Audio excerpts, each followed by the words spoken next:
is on the oversight of artificial intelligence, the first in a series of hearings intended to write the rules of AI. Our goal is to demystify and hold accountable those new technologies to avoid some of the mistakes of the past. And now for some introductory remarks. Too often, we have seen what happens when technology outpaces regulation. The unbridled exploitation of personal data, the proliferation of disinformation, and the deepening of societal inequalities. We have seen how algorithmic biases can perpetuate discrimination and prejudice, and how the lack of transparency can undermine public trust. This is not the future we want. If you were listening from home, you might have thought that voice was mine and the words from me. But in fact, that voice was not mine. The words were not mine. And the audio was an AI voice cloning software trained on my floor speeches. The remarks were written by ChatGPT when it was asked how I would open this hearing. And you heard just now the result. I asked ChatGPT, why did you pick those themes and that content? And it answered, and I'm quoting, Blumenthal has a strong record in advocating for consumer protection and civil rights. He has been vocal about issues such as data privacy and the potential for discrimination in algorithmic decision-making. Therefore, the statement emphasizes these aspects. Mr. Altman, I appreciate ChatGPT's endorsement. In all seriousness, this apparent reasoning is pretty impressive. I am sure that we'll look back in a decade and view ChatGPT and GPT-4 like we do the first cell phone, those big clunky things that we used to carry around. But we recognize that we are on the verge, really, of a new era. The audio and my playing it may strike you as curious or humorous, but what reverberated in my mind was, what if I had asked it, and what if it had provided an endorsement of Ukraine surrendering or Vladimir Putin's leadership? That would have been really frightening, and the prospect is more than a little scary, to use the word, Mr. Altman, you have used yourself. And I think you have been very constructive in calling attention to the pitfalls as well as the promise, and that's the reason why we wanted you to be here today, and we thank you and our other witnesses for joining us. For several months now, the public has been fascinated with GPT, DALL-E, and other AI tools. These examples, like the homework done by ChatGPT or the articles and op-eds that it can write, feel like novelties. But the underlying advancements of this era are more than just research experiments. They are no longer fantasies of science fiction. They are real and present. The promises of curing cancer or developing new understandings of physics and biology or modeling climate and weather, all very encouraging and hopeful, but we also know the potential harms. And we've seen them already: weaponized disinformation, housing discrimination, harassment of women and impersonation fraud, voice cloning, deep fakes. These are the potential risks despite the other rewards. And for me, perhaps the biggest nightmare is the looming new industrial revolution, the displacement of millions of workers, the loss of huge numbers of jobs, the need to prepare for this new industrial revolution in skill training and relocation that may be required. And already industry leaders are calling attention to those challenges. To quote ChatGPT, this is not necessarily the future that we want. We need to maximize the good over the bad. Congress has a choice now. We had the same choice when we faced social media. We failed to seize that moment. The result is predators on the internet, toxic content, exploiting children, creating dangers for them, and Senator Blackburn and I and others like Senator Durbin on the Judiciary Committee are trying to deal with it, Kids Online Safety Act, but Congress failed to meet the moment on social media. Now we have the obligation to do it on AI before the threats and the risks become real. Sensible safeguards are not in opposition to innovation. Accountability is not a burden, far from it. They are the foundation of how we can move ahead while protecting public trust. They are how we can lead the world in technology and science, but also in promoting our democratic values. Otherwise, in the absence of that trust, I think we may well lose both. These are sophisticated technology, but there are basic expectations common in our law. We can start with transparency. AI companies ought to be required to test their systems, disclose known risks, and allow independent researcher access. We can establish scorecards and nutrition labels to encourage competition based on safety and trustworthiness. Limitations on use. There are places where the risk of AI is so extreme that we ought to impose restrictions or even ban their use, especially when it comes to commercial invasions of privacy for profit and decisions that affect people's livelihoods. And of course, accountability or liability. When AI companies and their clients cause harm, they should be held liable. We should not repeat our past mistakes. For example, Section 230, forcing companies to think ahead and be responsible for the ramifications of their business decisions can be the most powerful tool of all. Garbage in, garbage out. The principle still applies. We ought to beware of the garbage, whether it's going into these platforms or coming out of them. And the ideas that we develop in this hearing, I think, will provide a solid path forward. I look forward to discussing them with you today, and I will just finish on this note. The AI industry doesn't have to wait for Congress. I hope there are ideas and feedback from this discussion and from the industry and voluntary action, such as we've seen lacking in many social media platforms, and the consequences have been huge. So I'm hoping that we will elevate rather than have a race to the bottom, and I think these hearings will be an important part of this conversation. This one is only the first. The ranking member and I have agreed there should be more, and we're going to invite other industry leaders. Some have committed to come, experts, academics, and the public, we hope, will participate. And with that, I will turn to the ranking member, Senator Hawley.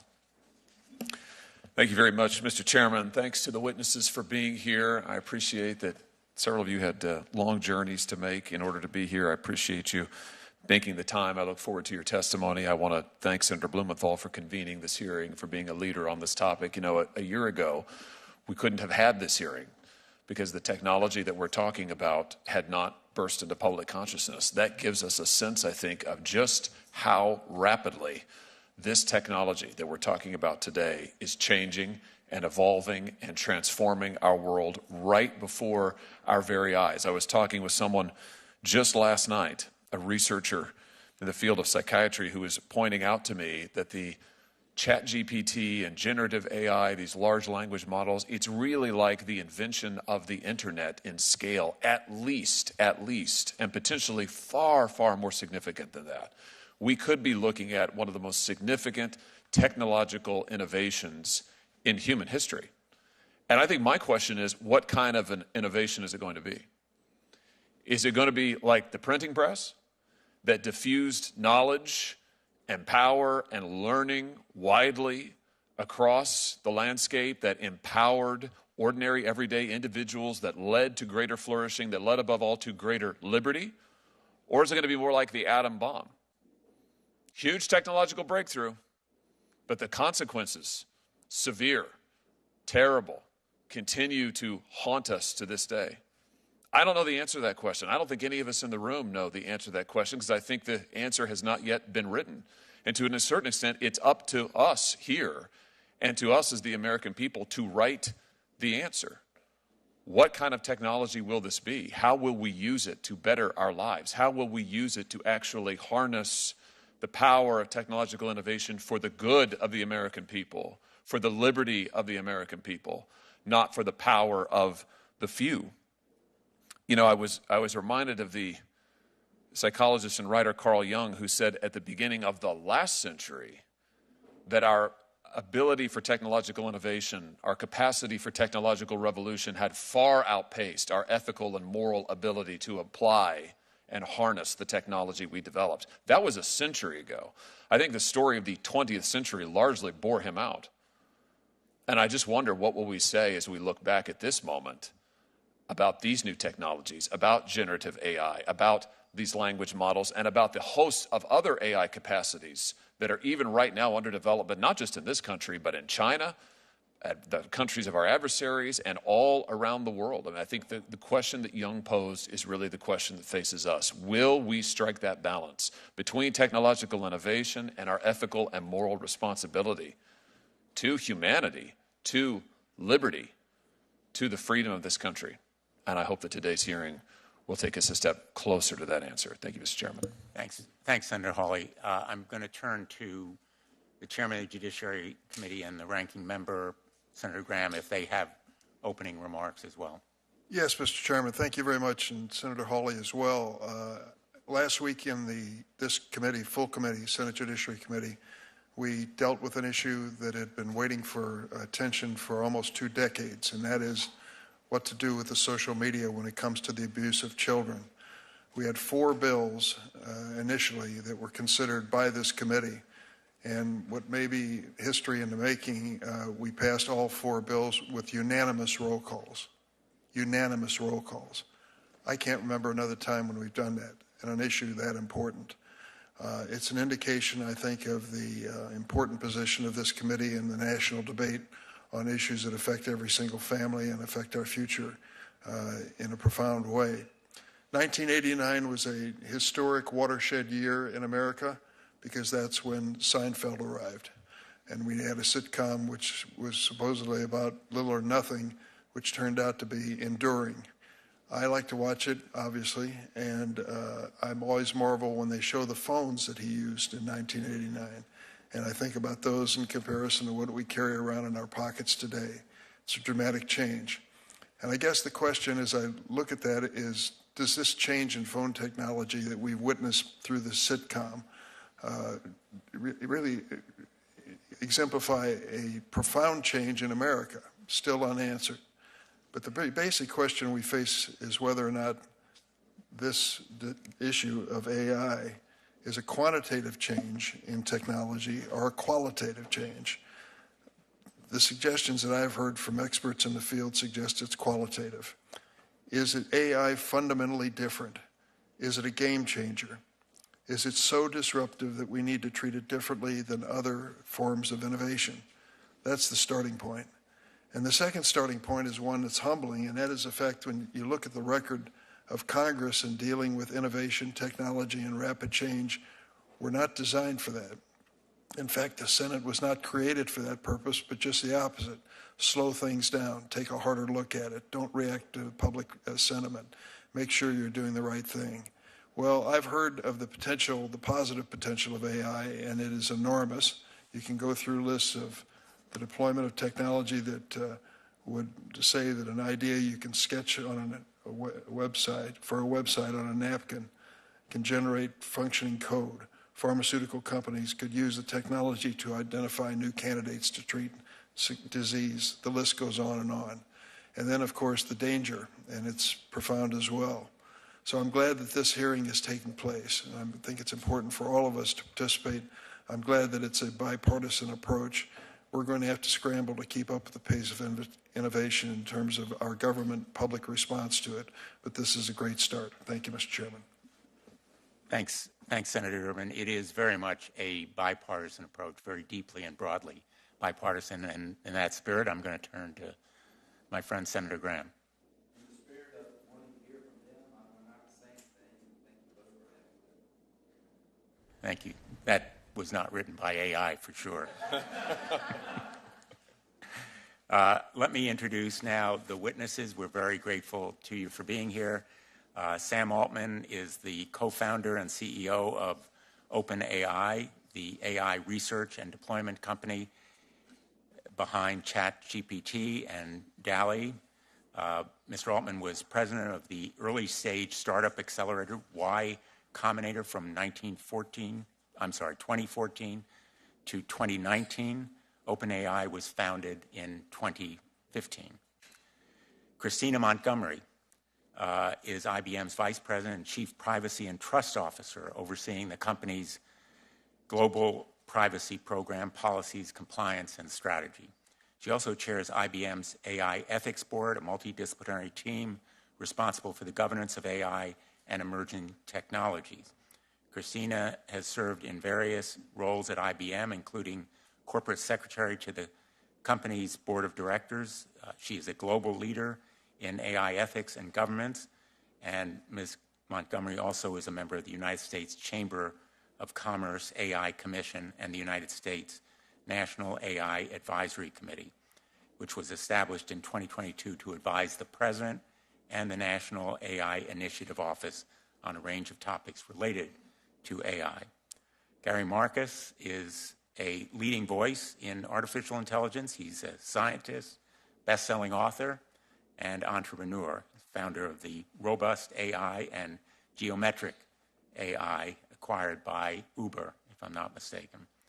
An emeritus professor of psychology and neuroscience at NYU, Mr. Marcus is well known for his challenges to contemporary AI, anticipating many of the current limitations decades in advance, and for his research in human language development and cognitive neuroscience. Thank you for being here. And as you may know, our custom on the Judiciary Committee is to swear in our witnesses before they testify. So if you would all please rise and raise your right hand. You solemnly swear that the testimony that you are going to give is the truth, the whole truth, and nothing but the truth, so help you God. Thank you. Mr. Altman, we're going to begin with you, if that's okay. Thank you. Thank you, Chairman Blumenthal, Ranking Member Hawley, members of the Judiciary Committee. Thank you for the opportunity to speak to you today about large neural networks. It's really an honor to be here, even more so in the moment than I expected. My name is Sam Altman. I'm the Chief Executive Officer of OpenAI. OpenAI was founded on the belief that artificial intelligence has the potential to improve nearly every aspect of our lives, but also that it creates serious risks we have to work together to manage. We're here because people love this technology. We think it can be a printing press moment. We have to work together to make it so. OpenAI is an unusual company, and we set it up that way because AI is an unusual technology. We are governed by a nonprofit, and our activities are driven by our mission and our charter, which commit us to working to ensure that the broad distribution of the benefits of AI and to maximizing the safety of AI systems. We are working to build tools that one day can help us make new discoveries and address some of humanity's biggest challenges, like climate change and curing cancer. Our current systems aren't yet capable of doing these things, but it has been immensely gratifying to watch many people around the world get so much value from what these systems can already do today. We love seeing people use our tools to create, to learn, to be more productive. We're very optimistic that there are going to be fantastic jobs in the future and that current jobs can get much better. We also love seeing what developers are doing to improve lives. For example, Be My Eyes used our new multimodal technology in GPT-4 to help visually impaired individuals navigate their environment.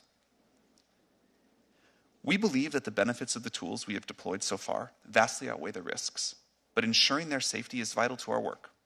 and we make significant efforts to ensure that safety is built into our systems at all levels. Before releasing any new system, OpenAI conducts extensive testing, engages external experts for detailed reviews and independent audits, improves the model's behavior, and implements robust safety and monitoring systems. Before we released GPT-4, our latest model, we spent over 6 months conducting extensive evaluations, external red teaming, and dangerous capability testing. We are proud of the progress that we made. GPT-4 is more likely to respond helpfully and truthfully and refuse harmful requests than any other widely deployed model of similar capability. However, we think that regulatory intervention by governments will be critical to mitigate the risks of increasingly powerful models. For example, the US government might consider a combination of licensing and testing requirements for development and release of AI models above a threshold of capabilities. There are several other areas I mentioned in my written testimony where I believe that companies like ours can partner with governments, including ensuring that the most powerful AI models adhere to a set of safety requirements, facilitating processes to develop and update safety measures, and examining opportunities for global coordination. And as you mentioned, I think it's important that companies have their own responsibility here, no matter what Congress does. This is a remarkable time to be working on artificial intelligence. But as this technology advances, we understand that people are anxious about how it could change the way we live. We are too. But we believe that we can and must work together to identify and manage the potential downsides so that we can all enjoy the tremendous upsides. It is essential that powerful AI is developed with democratic values in mind, and this means that US leadership is critical. I believe that we will be able to mitigate the risks in front of us and really capitalize on this technology's potential to grow the US economy and the world's, and I look forward to working with you all to meet this moment, and I look forward to answering your questions. Thank you. Thank you, Mr. Altman. Ms. Montgomery. Chairman Blumenthal, Ranking Member Hawley, and members of the subcommittee, thank you for today's opportunity to present. AI is not new, but it's certainly having a moment. Recent breakthroughs in generative AI and the technology's dramatic surge in the public attention has rightfully raised serious questions at the heart of today's hearing. What are AI's potential impacts on society? What do we do about bias? What about misinformation, misuse, or harmful content generated by AI systems? Senators, these are the right questions, and I applaud you for convening today's hearing to address them head-on. While AI may be having its moment, the moment for government to play a role has not passed us by. This period of focused public attention on AI is precisely the time to define and build the right guardrails to protect people and their interests. But at its core, AI is just a tool, and tools can serve different purposes. To that end, IBM urges Congress to adopt a precision regulation approach to AI. This means establishing rules to govern the deployment of AI in specific use cases, not regulating the technology itself. Such an approach would involve 4 things. First, different rules for different risks. The strongest regulation should be applied to use cases with the greatest risks to people and society. Second, clearly defining risks. There must be clear guidance on AI uses or categories of AI-supported activity that are inherently high risk. This common definition is key to enabling a clear understanding of what regulatory requirements will apply in different use cases and contexts. Third, be transparent. So AI shouldn't be hidden. Consumers should know when they're interacting with an AI system and that they have recourse to engage with a real person should they so desire. No person anywhere should be tricked into interacting with an AI system. And finally, showing the impact. For higher risk use cases, companies should be required to conduct impact assessments that show how their systems perform against tests for bias and other ways that they could potentially impact the public, and to attest that they've done so. By following risk-based, use case-specific approach at the core of precision regulation, Congress can mitigate the potential risks of AI without hindering innovation. But businesses also play a critical role in ensuring the responsible deployment of AI. Companies active in developing or using AI must have strong internal governance, including, among other things, designating a lead AI ethics official responsible for an organization's trustworthy AI strategy, standing up an ethics board or a similar function as a centralized clearinghouse for resources to help guide implementation of that strategy. IBM has taken both of these steps, and we continue calling on our industry peers to follow suit. Our AI Ethics Board plays a critical role in overseeing internal AI governance processes, creating reasonable guardrails to ensure we introduce technology into the world in a responsible and safe manner. It provides centralized governance and accountability while still being flexible enough to support decentralized initiatives across IBM's global operations. We do this because we recognize that society grants our license to operate. And with AI, the stakes are simply too high. We must build, not undermine the public trust. The era of AI cannot be another era of move fast and break things. But we don't have to slam the brakes on innovation either. These systems are within our control today, as are the solutions. What we need at this pivotal moment is clear, reasonable policy and sound guardrails. These guardrails should be matched with meaningful steps by the business community to do their part. Congress and the business community must work together to get this right. The American people deserve no less. Thank you for your time, and I look forward to your questions. Thank you. Professor Marcus.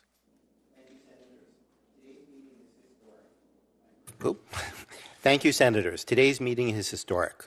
I'm profoundly grateful to be here. I come as a scientist, someone who's founded AI companies, and as someone who genuinely loves AI, but who is increasingly worried. There are benefits, but we don't yet know whether they will outweigh the risks. Fundamentally, these new systems are going to be destabilizing. They can and will create persuasive lies at a scale humanity has never seen before.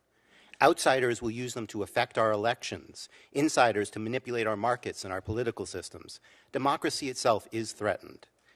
Chatbots will also clandestinely shape our opinions, potentially exceeding what social media can do. Choices about data sets that AI companies use will have enormous unseen influence. Those who choose the data will make the rules, shaping society in subtle but powerful ways.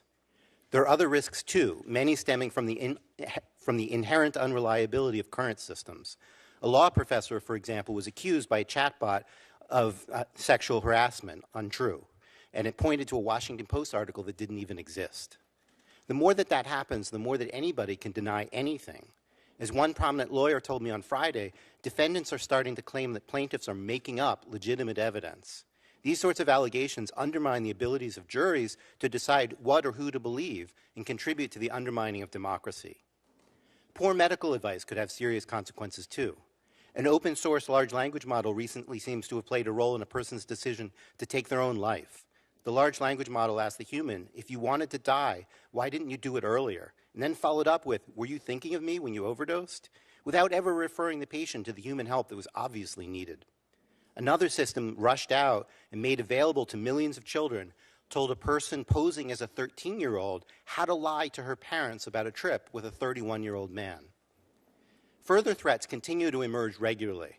A month after GPT-4 was released, OpenAI released ChatGPT plugins, which quickly led others to develop something called AutoGPT, with direct access to the internet, the ability to write source code, and increased powers of automation. This may well have drastic and difficult to predict security consequences. What criminals are going to do here is to create counterfeit people. It's hard to even envision the consequences of that. We have built machines that are like bulls in a china shop, powerful, reckless, and difficult to control. We all more or less agree on the values we would like for our AI systems to honor. We want, for example, for our systems to be transparent, to protect our privacy, to be free of bias, and above all else, to be safe. But current systems are not in line with these values. Current systems are not transparent. They do not adequately protect our privacy, and they continue to perpetuate bias. And even their makers don't entirely understand how they work. Most of all, we cannot remotely guarantee that they're safe, and hope here is not enough. The big tech companies' preferred plan boils down to trust us. But why should we? The sums of money at stake are mind-boggling. Emissions drift. OpenAI's original mission statement proclaimed, our goal is to advance AI in the way that is most likely to benefit humanity as a whole, unconstrained by a need to generate financial return. 7 years later, they're largely beholden to Microsoft, embroiled in part in an epic battle of search engines that routinely make things up. And that's forced Alphabet to rush out products and de-emphasize safety. Humanity has taken a back seat. AI is moving incredibly fast with lots of potential, but also lots of risks. We obviously need government involved, and we need the tech companies involved, both big and small. But we also need independent scientists, not just so that we scientists can have a voice, but so that we can participate directly in addressing the problems and evaluating solutions. And not just after products are released, but before, and I'm glad that Sam mentioned that. We need tight collaboration between independent scientists and governments in order to hold the companies' feet to the fire. Allowing independent access to these allowing independent scientists access to these systems before they are widely released as part of a clinical trial-like safety evaluation is a vital first step. Ultimately, we may need something like CERN, global, international, and neutral, but focused on AI safety rather than high-energy physics. We have unprecedented opportunities here, but we are also facing a perfect storm of corporate irresponsibility, widespread deployment, lack of adequate regulation, and inherent unreliability. AI is among the most world-changing technologies ever, already changing things more rapidly than almost any technology in history. We acted too slowly with social media. Many unfortunate decisions got locked in with lasting consequence.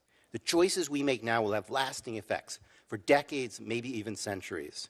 The very fact that we are here today in bipartisan fashion to discuss these matters gives me some hope. Thank you, Mr. Chairman. Thanks very much, Professor Marcus. We're going to have 7-minute rounds of questioning, and I will begin. First of all, Professor Marcus, we are here today because we do face that perfect storm. Some of us might characterize it more like a bomb in a china shop, not a bull. And as Senator Hawley indicated, there are precedents here, not only the atomic warfare era, but also the Genome Project, the research on genetics, where there was international cooperation as a result. And we want to avoid those past mistakes, as I indicated in my opening statement, that were committed on social media. That is precisely the reason we are here today. ChatGPT makes mistakes. All AI does. And it can be a convincing liar, what people call hallucinations. That might be an innocent problem in the opening of a judiciary subcommittee hearing where a voice is impersonated, mine in this instance, or quotes from research papers that don't exist, but ChatGPT and Bard are willing to answer questions about life or death matters, for example, drug interactions. And those kinds of mistakes can be deeply damaging. I'm interested in how we can have reliable information about the accuracy and trustworthiness of these models and how we can create competition and consumer disclosures that reward greater accuracy. The National Institutes of Standards and Technology actually already has an AI accuracy test, the face recognition vendor test. It doesn't solve for all the issues with facial recognition, but the scorecard does provide useful information about the capabilities and flaws of these systems. So there's work on models to assure accuracy and integrity.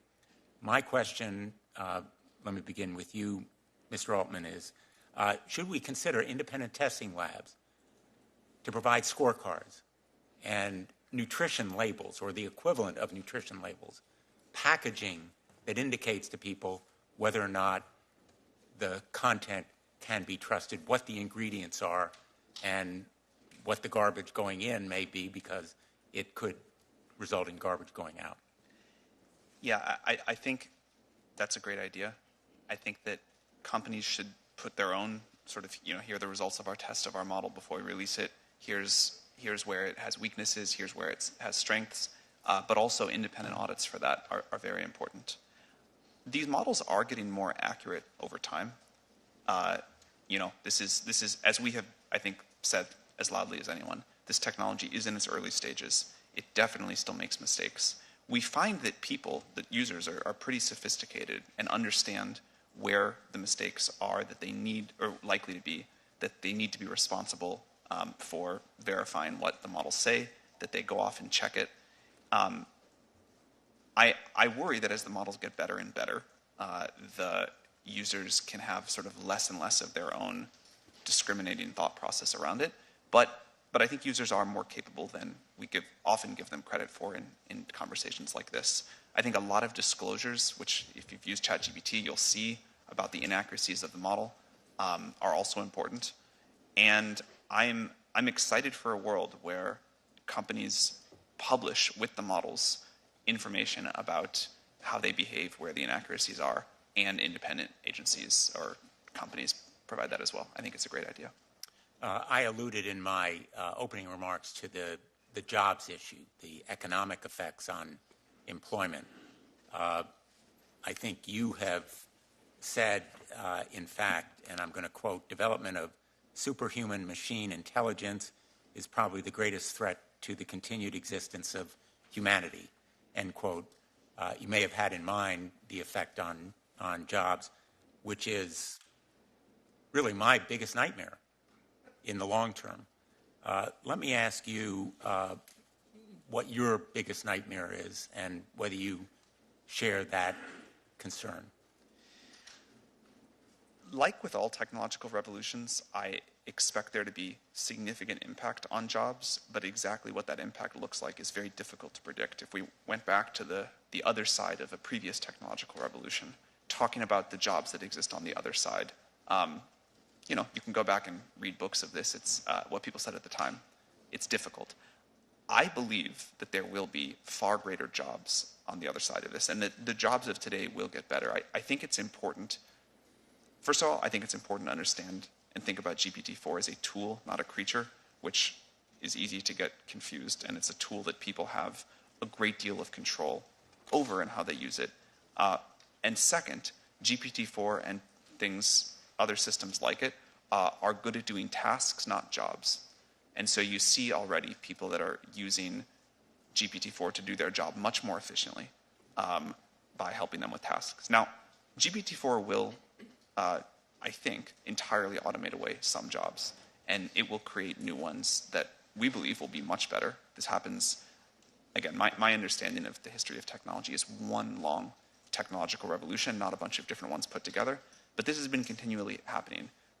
As our quality of life raises and as machines and tools that we create can help us live better lives, the bar raises for what we do, and our human ability and what we spend our time going after goes after more ambitious, more satisfying projects. So there will be an impact on jobs. We try to be very clear about that, and I think it will require partnership between the industry and government, but mostly action by government to figure out how we want to mitigate that. But I'm very optimistic about how great the jobs of the future will be. Thank you. Let me ask Ms. Montgomery and Professor Marcus for your reactions to those questions as well. Ms. Montgomery? On the jobs point, yeah, it's a hugely important question. And it's one that we've been talking about for a really long time at IBM. We do believe that AI, and we've said it for a long time, is going to change every job. New jobs will be created. Many more jobs will be transformed, and some jobs will transition away. I'm a personal example of a job that didn't exist when I joined IBM, and I have a team of AI governance professionals who are in new roles that we created, as early as 3 years ago. I mean, they're new and they're growing. So I think the most important thing that we could be doing and can and should be doing now is to prepare the workforce of today and the workforce of tomorrow for partnering with AI technologies and using them. And we've been very involved for years now in doing that, in focusing on skills-based hiring, in educating for the skills of the future. Our Skills Build platform has 7 million learners and over 1,000 courses worldwide focused on skills, and we've pledged to train 30 million individuals by 2030 in the skills that are needed for society today. Thank you. Professor Marcus? May I go back to the first question as well? Absolutely. On the subject of nutrition labels, I think we absolutely need to do that. I think that there's some technical challenges in that building proper nutrition labels goes hand in hand with transparency. The biggest scientific challenge in understanding these models is how they generalize. What do they memorize and what new things do they do? The more that there's in the data set, for example, the thing that you want to test accuracy on, the less you can get a proper read on that. So it's important, first of all, that scientists be part of that process, and second, that we have much greater transparency about what actually goes into these systems. If we don't know what's in them, then we don't know exactly how well they're doing when we give something new, and we don't know how good a benchmark that will be for something that's entirely novel. So I could go into that more, but I want to flag that. Second is on jobs. Past performance history is not a guarantee of the future. It has always been the case in the past that we have had more jobs, that new jobs, new professions come in as new technologies come in. I think this one's going to be different, and the real question is over what time scale. Is it going to be 10 years? Is it going to be 100 years? And I don't think anybody knows the answer to that question. I think in the long run, so-called artificial general intelligence really will replace a large fraction of human jobs. We're not that close to artificial general intelligence. Despite all of the media hype and so forth, I would say that what we have right now is just a small sampling of the AI that we will build. In 20 years, people will laugh at this, as I think it was Senator Hawley made the but maybe Senator Durbin made the example about this. It was Senator Durbin made the example about cell phones. When we look back at the AI of today, 20 years ago, we'll be like, wow, that stuff was really unreliable. It couldn't really do planning, which is an important technical aspect. Its reasoning abilities were limited. But when we get to AGI, artificial general intelligence, maybe let's say it's 50 years, that really is going to have, I think, profound effects on labor. And there's just no way around that. And last, I don't know if I'm allowed to do this, but I will note that Sam's worst fear, I do not think, is employment, and he never told us what his worst fear actually is, and I think it's germane to find out. Thank you. I'm going to ask Mr. Altman if he cares to respond. Yeah. Look, we have tried to be very clear about the magnitude of the risks here. I think jobs and employment and what we're all going to do with our time really matters. I agree that when we get to very powerful systems, the landscape will change. I think I'm just more optimistic that we are incredibly creative and we find new things to do with better tools, and that will keep happening. My worst fears are that we, the field, the technology, the industry, cause significant harm to the world. I think that could happen in a lot of different ways. It's why we started the company. It's big part of why I'm here today and why we've been here in the past and we've been able to spend some time with you. I think if this technology goes wrong, it can go quite wrong, and we want to be vocal about that. We want to work with the government to prevent that from happening, but we try to be very clear-eyed about what the downside case is and the work that we have to do to mitigate that. Thank you. And our hope is that the rest of the industry will follow the example that you and IBM, Ms. Montgomery, have set by coming today and meeting with us, as you have done privately, in helping to guide what we're going to do so that we can target the harms and avoid unintended consequences to the good. Thank you. Senator Hawley. Thank you again, Mr. Chairman. Thanks to the witnesses for being here. Mr. Altman, I think you grew up in St. Louis, if I'm not mistaken. It's great to see a fellow Missouri is a great place. Missourian here. It is. Thank you. I want that noted, especially underlined in the record. Missouri is a great place. That is the takeaway from today's hearing. Maybe we'll just stop there, Mr. Chairman. Let me ask you, Mr. Altman, I think I'll start with you. And I'll just preface this by saying my questions here are an attempt to get my head around and to ask all of you to help us to get our heads around what this generative AI, particularly the large language models, what it can do. So I'm trying to understand its capacities and then its significance. So I'm looking at a paper here entitled Large Language Models Trained on Media Diets Can Predict Public Opinion. This is just posted about a month ago. The authors are Chu, Andreas, Anselabere, and Roy. And their conclusion, this work was done at MIT and then also at Google. Their conclusion is that large language models can indeed predict public opinion, and they go through and model why this is the case, and they conclude ultimately that an AI system can predict human survey responses by adapting a pre-trained language model to subpopulation-specific media diets. In other words, you can feed the model a particular set of media inputs, and it can, with remarkable accuracy, the paper goes into this, predict then what people's opinions will be. I want to think about this in the context of elections. If these large language models can, even now, based on the information we put into them, quite accurately predict public opinion, ahead of time. I mean, predict. It's before you even ask the public these questions.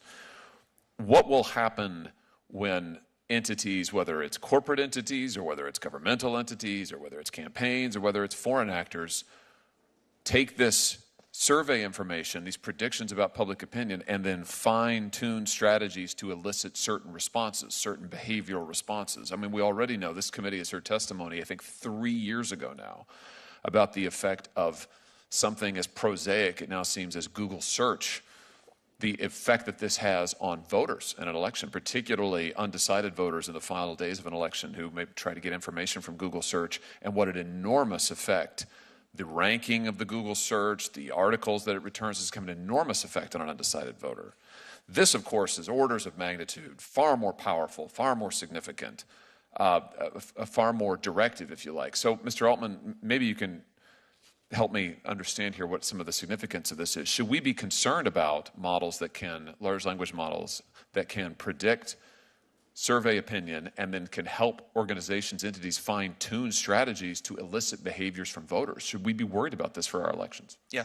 Thank you, Senator Hawley, for the question. It's one of my areas of greatest concern, the more general ability of these models to manipulate, to persuade, to provide sort of one-on-one interactive disinformation. I think that's like a broader version of what you're talking about, but given that we're going to face an election next year and these models are getting better, I think this is a significant area of concern. I think there's a lot of policies that companies can voluntarily adopt, and I'm happy to talk about what we do there. I do think some regulation would be quite wise on this topic. Someone mentioned earlier, it's something we really agree with. People need to know if they're talking to an AI, if content that they're looking at might be generated or might not. I think it's a great thing to do, is to make that clear. I think we also will need rules, guidelines about what's expected in terms of disclosure from a company providing a model that could have these sorts of abilities that you talk about. So I'm nervous about it. I think people are able to adapt quite quickly. When Photoshop came onto the scene a long time ago, for a while people were really quite fooled by Photoshopped images, and then pretty quickly developed an understanding that images might be Photoshopped. This will be like that, but on steroids. And the interactivity, the ability to really model, predict humans well, as you talked about, I think is going to require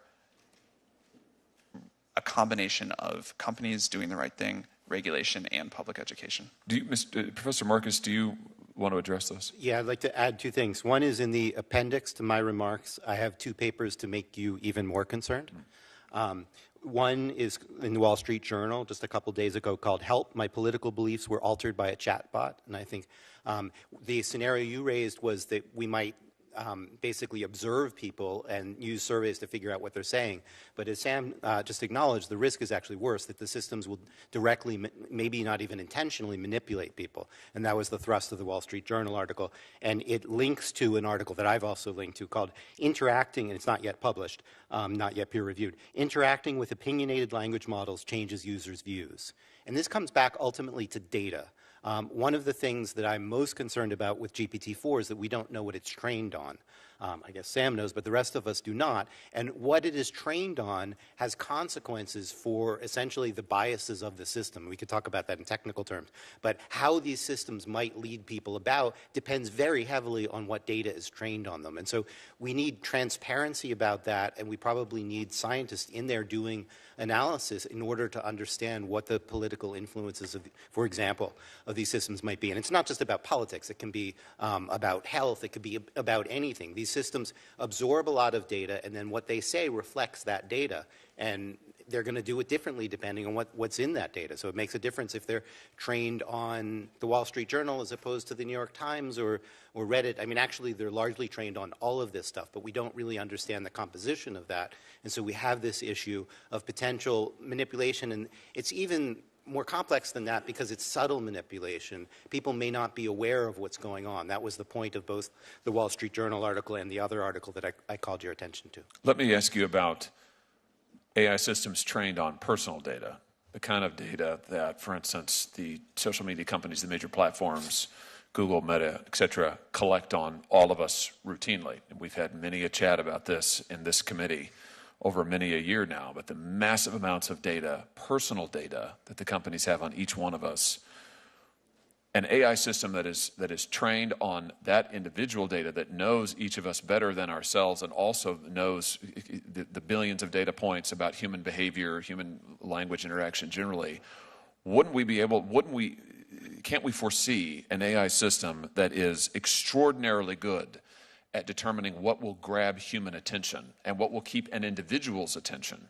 And so for the war for attention, the war for clicks that is currently going on all of these platforms, that's how they make their money. I'm just imagining an AI system, these AI models supercharging that war for attention, such that we now have technology that will allow individual targeting of a kind we have never even imagined before, where the AI will know exactly what Sam Altman finds attention-grabbing. We'll know exactly what Josh Hawley finds attention-grabbing. We'll be able to grab our attention and then elicit responses from us in a way that we have heretofore not even been able to imagine. Should we be concerned about that for its corporate applications, for the monetary applications, for the manipulation that could come from that? Mr. Altman. Yes, we should be concerned about that. To be clear, OpenAI does not, we're not off, we don't have an ad-based business model, so we're not trying to build up these profiles of our users. We're not trying to get them to use it more. Actually, we'd love it if they use it less because we don't have enough GPUs. But I think other companies are already, and certainly will in the future, use AI models to create very good ad predictions of what a user will like. I think that's already happening in many ways. Ms. Marcus, anything you want to add? Yes, and perhaps Ms. Montgomery will want to too, as well. I don't know, but hyper-targeting of advertising is definitely going to come. I agree that that's not been OpenAI's business model. Of course, now they're working for Microsoft, and I don't know what's in Microsoft's thoughts, but we will definitely see it. Maybe it will be with open source language models. I don't know, but the technology there is, let's say, partway there to being able to do that, and we'll certainly get there.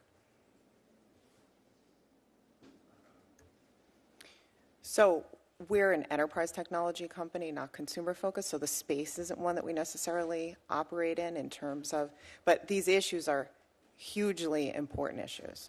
And it's why we've been out ahead in developing the technology that will help to ensure that you can do things like produce a fact sheet that has the ingredients of what your data is trained on.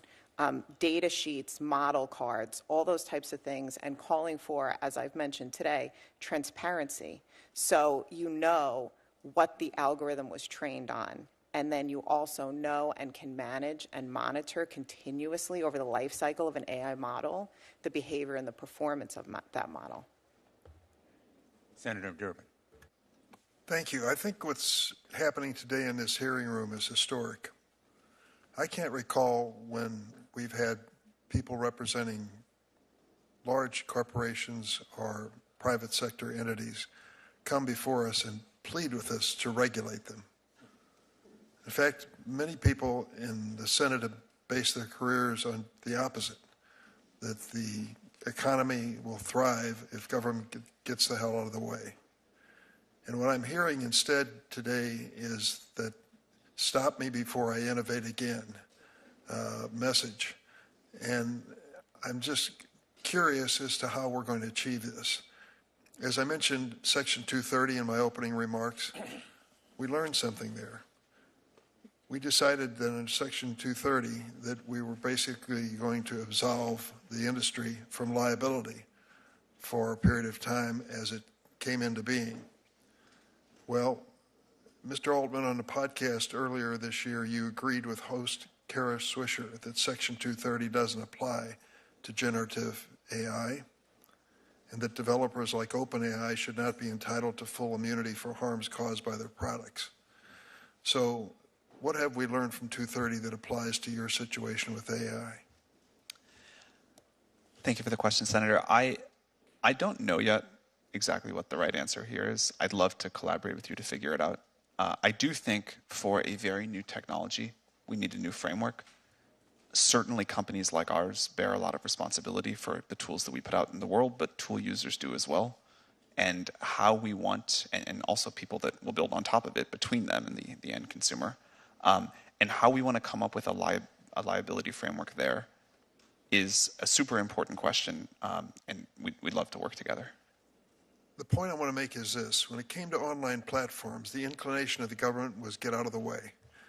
This is a new industry. Don't overregulate it. In fact, give them some breathing space and see what happens. I'm not sure I'm happy with the outcome as I look at online platforms. Me either. And the harms that they've created.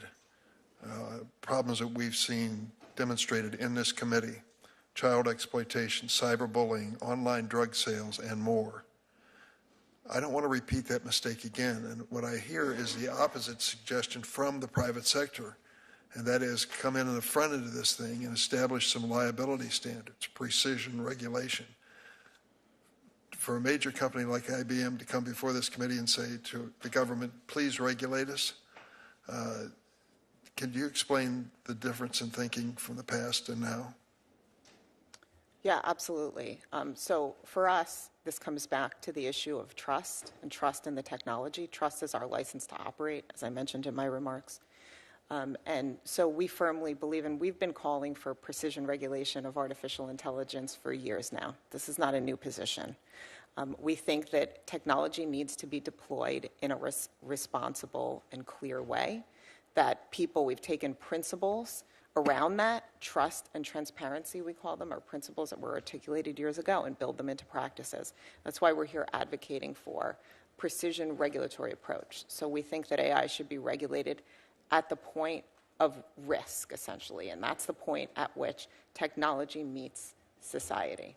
Let's take a look at what that might appear to be. Members of Congress are a pretty smart lot of people, maybe not as smart as we think we are many times. And government certainly has a capacity to do amazing things. But when you talk about our ability to respond to the current challenge and perceived challenge of the future, challenges which you all have described in terms which are hard to forget. As you said, Mr. Altman, things can go quite wrong. As you said, Mr. Marcus, democracy is threatened. I mean, the magnitude of the challenge you're giving us is substantial. I'm not sure that we respond quickly and with enough expertise to deal with it. Professor Marcus, you made a reference to CERN, the international arbiter of nuclear research, I suppose. I don't know if that's a fair characterization, but it's a characterization I'll start with. What is it, what agency of this government do you think exists that could respond to the challenge that you've laid down today? We have many agencies that can respond in some ways. For example, the FTC, the FCC. There are many agencies that can, but my view is that we probably need a cabinet-level organization within the United States in order to address this. And my reasoning for that is that the number of risks is large. The amount of information to keep up on is so much. I think we need a lot of technical expertise. I think we need a lot of coordination of these efforts. So there is one model here where we stick to only existing law and try to shape all of what we need to do, and each agency does their own thing. But I think that AI is going to be such a large part of our future and is so complicated and moving so fast. And this does not fully solve your problem about a dynamic world, but it's a step in that direction to have an agency that's full-time job is to do this. I personally have suggested, in fact, that we should want to do this at a global way. I wrote an article in The Economist. I have a link in here, an invited essay for The Economist, suggesting we might want an international agency for AI. That's the point I wanted to go to next, and that is the fact that I'll get it aside from the CERN and nuclear examples because government was involved in that from day one, at least in the United States. But now we're dealing with innovation which doesn't necessarily have a boundary. We may create a great U.S. agency, and I hope that we do, that may have jurisdiction over U.S. corporations and U.S. activity, but doesn't have a thing to do with what's going to bombard us from outside the United States. How do you give this international authority the authority to regulate in a fair way for all entities involved in AI? I think that's probably over my pay grade. I would like to see it happen, and I think it may be inevitable that we push there. I mean, I think the politics behind it are obviously complicated. I'm really heartened by the degree to which this room is bipartisan and supporting the same things, and that makes me feel like it might be possible. I would like to see the United States take leadership in such an organization. It has to involve the whole world and not just the U.S. to work properly. I think even from the perspective of the companies, it would be a good thing. So the companies themselves do not want a situation where you take these models, which are expensive to train, and you have to have 190 some of them, one for every country. That wouldn't be a good way of operating. When you think about the energy costs alone, just for training these systems, it would not be a good model if every country has its own policies, and for each jurisdiction, every company has to train another model, and maybe different states are different. So Missouri and California have different rules, and so then that requires even more training of these expensive models with huge climate impact. And I mean, it would be very difficult for the companies to operate if there was no global coordination. And so I think that we might get the companies on board if there's bipartisan support here, and I think there's support around the world, that it is entirely possible that we could develop such a thing. But obviously there are many nuances here of diplomacy that are over my pay grade. I would love to learn from you all to try to help make that happen. Mr. Altman. Can I weigh in just briefly? Briefly, please. I want to echo support for what Mr. Marcus said. I think the U.S. should lead here and do things first, but to be effective, we do need something global. As you mentioned, this can happen everywhere. There is precedent. I know it sounds naive to call for something like this, and it sounds really hard. There is precedent. We've done it before with the IAEA. We've talked about doing it for other technologies. Given what it takes to make these models, the chip supply chain, the sort of limited number of competitive GPUs, the power the U.S. has over these companies, I think there are paths to the U.S. setting some international standards that other countries would need to collaborate with and be part of that are actually workable, even though it sounds on its face like a impractical idea. And I think it would be great for the world. Thank you, Mr. Chairman. Thanks, Senator Durbin. And in fact, I think we're going to hear more about what Europe is doing. The European Parliament already is acting on an AI Act. On social media, Europe is ahead of us. We need to be in the lead. I think your point is very well taken. Let me turn to Senator Graham. Senator Blackburn. Thank you, Mr. Chairman, and thank you all for being here with us today. I put into my ChatGPT account, should Congress regulate AI ChatGPT, and it gave me 4 pros, 4 cons, and says ultimately the decision rests with Congress and deserves careful consideration. So on Seems that, reasonable. it was very balanced. I recently visited with the Nashville Technology Council. I represent Tennessee. And of course, you had people there from healthcare, financial services, logistics, educational entities, and they're concerned about what they see happening with AI, with the utilizations for their companies. Ms. Montgomery, similar to you, they've got healthcare people are looking at disease analytics, they're looking at predictive diagnosis, how this can better the outcomes for patients. Logistics industry looking at ways to save time and money and yield efficiencies. You've got financial services that are saying, how does this work with quantum? How does it work with blockchain? How can we use this? But I think as we have talked with them, Mr. Chairman, one of the things that continues to come up is, yes, Professor Marcus, as you were saying, the EU, different entities are ahead of us in this, but we have never established a federally given preemption for online privacy, for data security, and put some of those foundational elements in place, which is something that we need to do as we look at this. And it will require that Commerce Committee, Judiciary Committee decide how we move forward so that people own their virtual you. And Mr. Altman, I was glad to see last week that your OpenAI models are not going to be trained using consumer data. I think that that is important, and if we have a second round, I've got a host of questions for you on data security and privacy. But I think it's important to let people control their virtual you, their information in these settings. And I want to come to you on music and content creation, because we've got a lot of songwriters and artists, and I think we have the best creative community on the face of the earth there in Tennessee. And they should be able to decide if their copyrighted songs and images are going to be used to train these models. And I'm concerned about OpenAI's Jukebox. It offers some re-renditions in the style of Garth Brooks, which suggests that OpenAI is trained on Garth Brooks songs. I went in this weekend and I said, write me a song that sounds like Garth Brooks, and it gave me a different version of Simple Man. So it's interesting that it would do that, but you're training it on these copyrighted songs, these MIDI files, these sound technologies. So as you do this, who owns the rights to that AI-generated material? And using your technology, could I remake a song, insert content from my favorite artist, and then own the creative rights to that song? Thank you, Senator.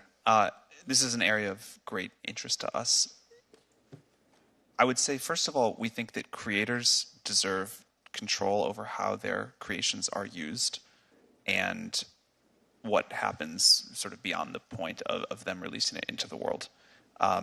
Second, I think that we need to figure out new ways with this new technology that creators can win, succeed, have a vibrant life, and I'm optimistic that this will present it. Then let me ask you this. How do you compensate the artist? That's exactly what I was going to say. Okay. We're working with artists now, visual artists, musicians, to figure out what people want. There's a lot of different opinions, unfortunately, and at some point we'll have to. Let me ask you this. Do you favor something like Sound Exchange that has worked in the area of radio? I'm not familiar with Sound Exchange, I'm sorry. Streaming. Okay. You've got your team behind you. Get back to me on that. That would be a third-party entity. Okay. So let's discuss that. Let me move on. Can you commit, as you've done with consumer data, not to train ChatGPT, OpenAI, Jukebox, or other AI models on artists and songwriters' copyrighted works, or use their voices and their likenesses without first receiving their consent? So first of all, Jukebox is not a product we offer. That was a research release, but it's not, unlike ChatGPT or DALL-E. Yeah, but we've lived through Napster. Yes. But that was something that really cost a lot of artists a lot of money. Oh, I understand. Yeah, for sure. In the digital distribution era. I don't know the numbers on Jukebox on the top of my head as a research release. I can follow up with your office, but it's not. Jukebox is not something that gets much attention or usage. It was put out to show that something's possible. Well, Senator Durbin just said, and I think it's a fair warning to you all. If we're not involved in this from the get-go, and you all already are a long way down the path on this, but if we don't step in, then this gets away from you. So are you working with the Copyright Office? Are you considering protections for content generators and creators in generative AI? Yes, we are absolutely engaged on that. Again, to reiterate my earlier point, we think that content creators, content owners need to benefit from this technology. Exactly what the economic model is, we're still talking to artists and content owners about what they want.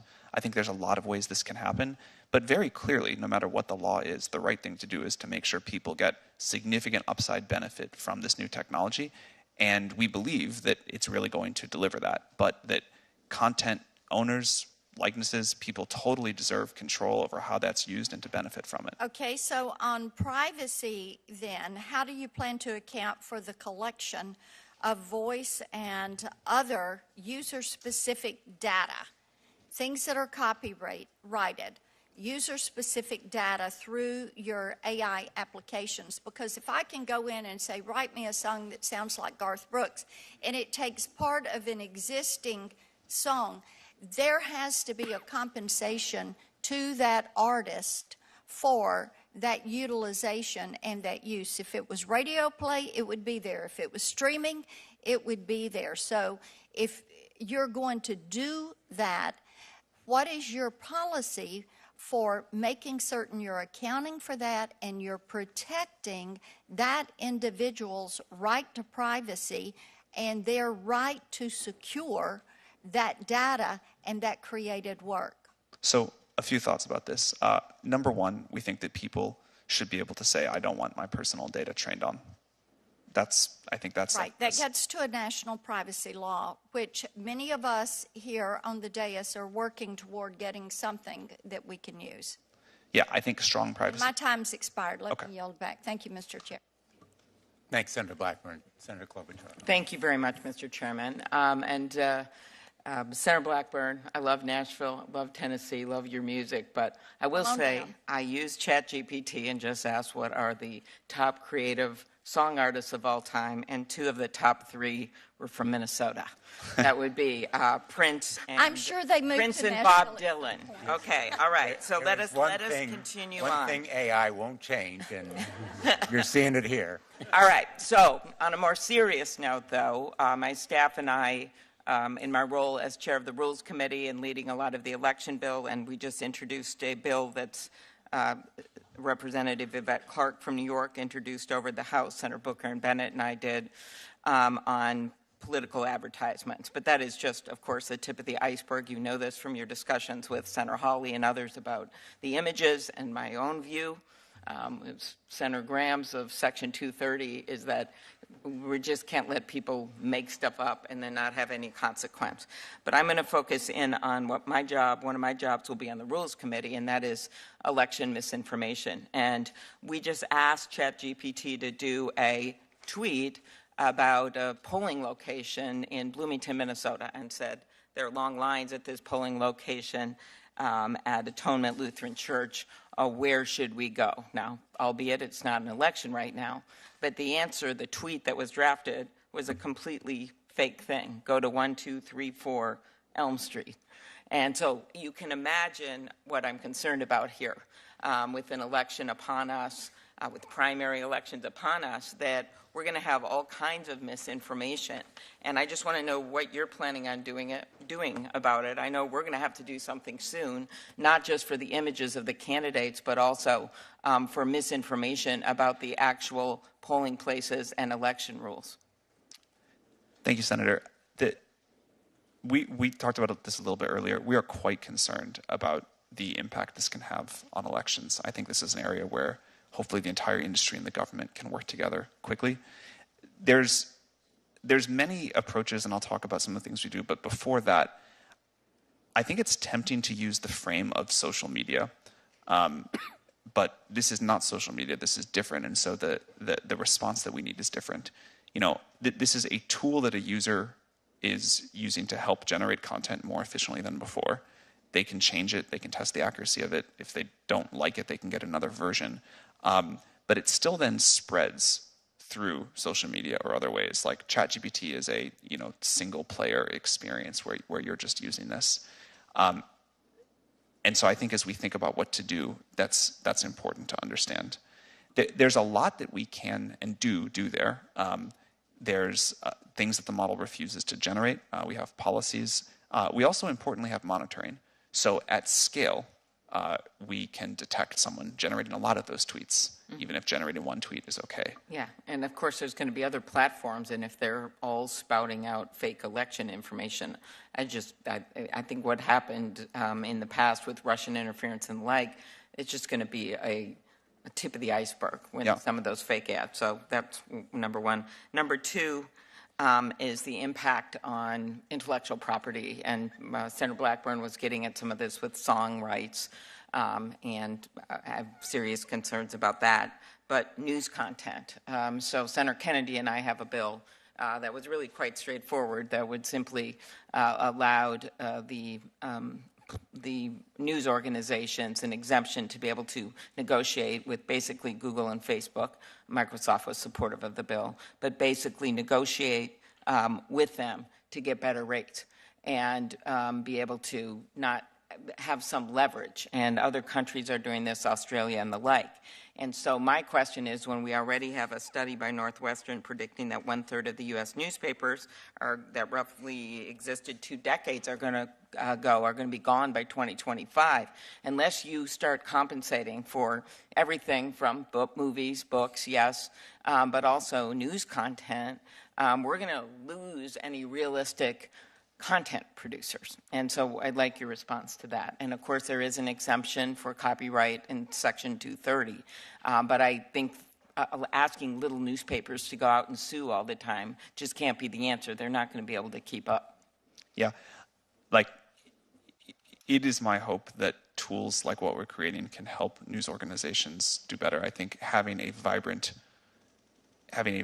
national media is critically important, and let's call it round one of the internet has not been great for that. Right. We're talking here about local, that, report on your high school football scores and a scandal in your city council, those kinds of things. For sure. They're the ones that are actually getting the worst, the little radio stations and broadcast. But do you understand that this could be exponentially worse in terms of local news content if they're not compensated? Well, because what they need is to be compensated for their content and not have it stolen. Yeah. Again, our model, the current version of GPT-4 ended training in 2021. It's not a good way to find recent news, and I don't think it's a service that can do a great job of linking out. Although maybe with our plugins, it's possible. If there are things that we can do to help local news, we would certainly like to. Again, I think it's critically important. Okay. Last. May I add something there? Yeah, but let me just ask you a question. You can combine them quick. More transparency on the platforms.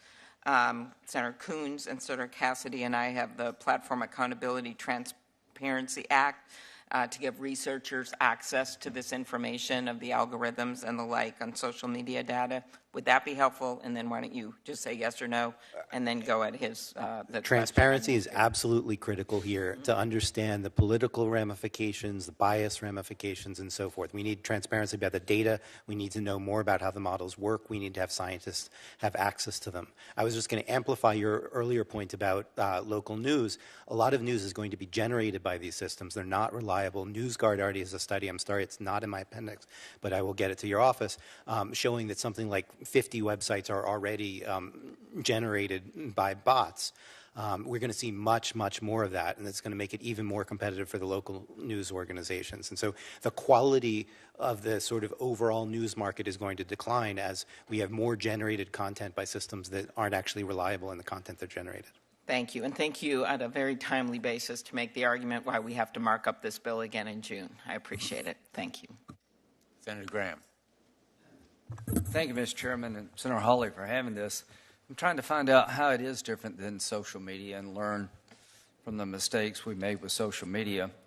The idea of not suing social media companies is to allow the internet to flourish, because if I slander you, you can sue me. If you're a billboard company and you put up the slander, can you sue the billboard company?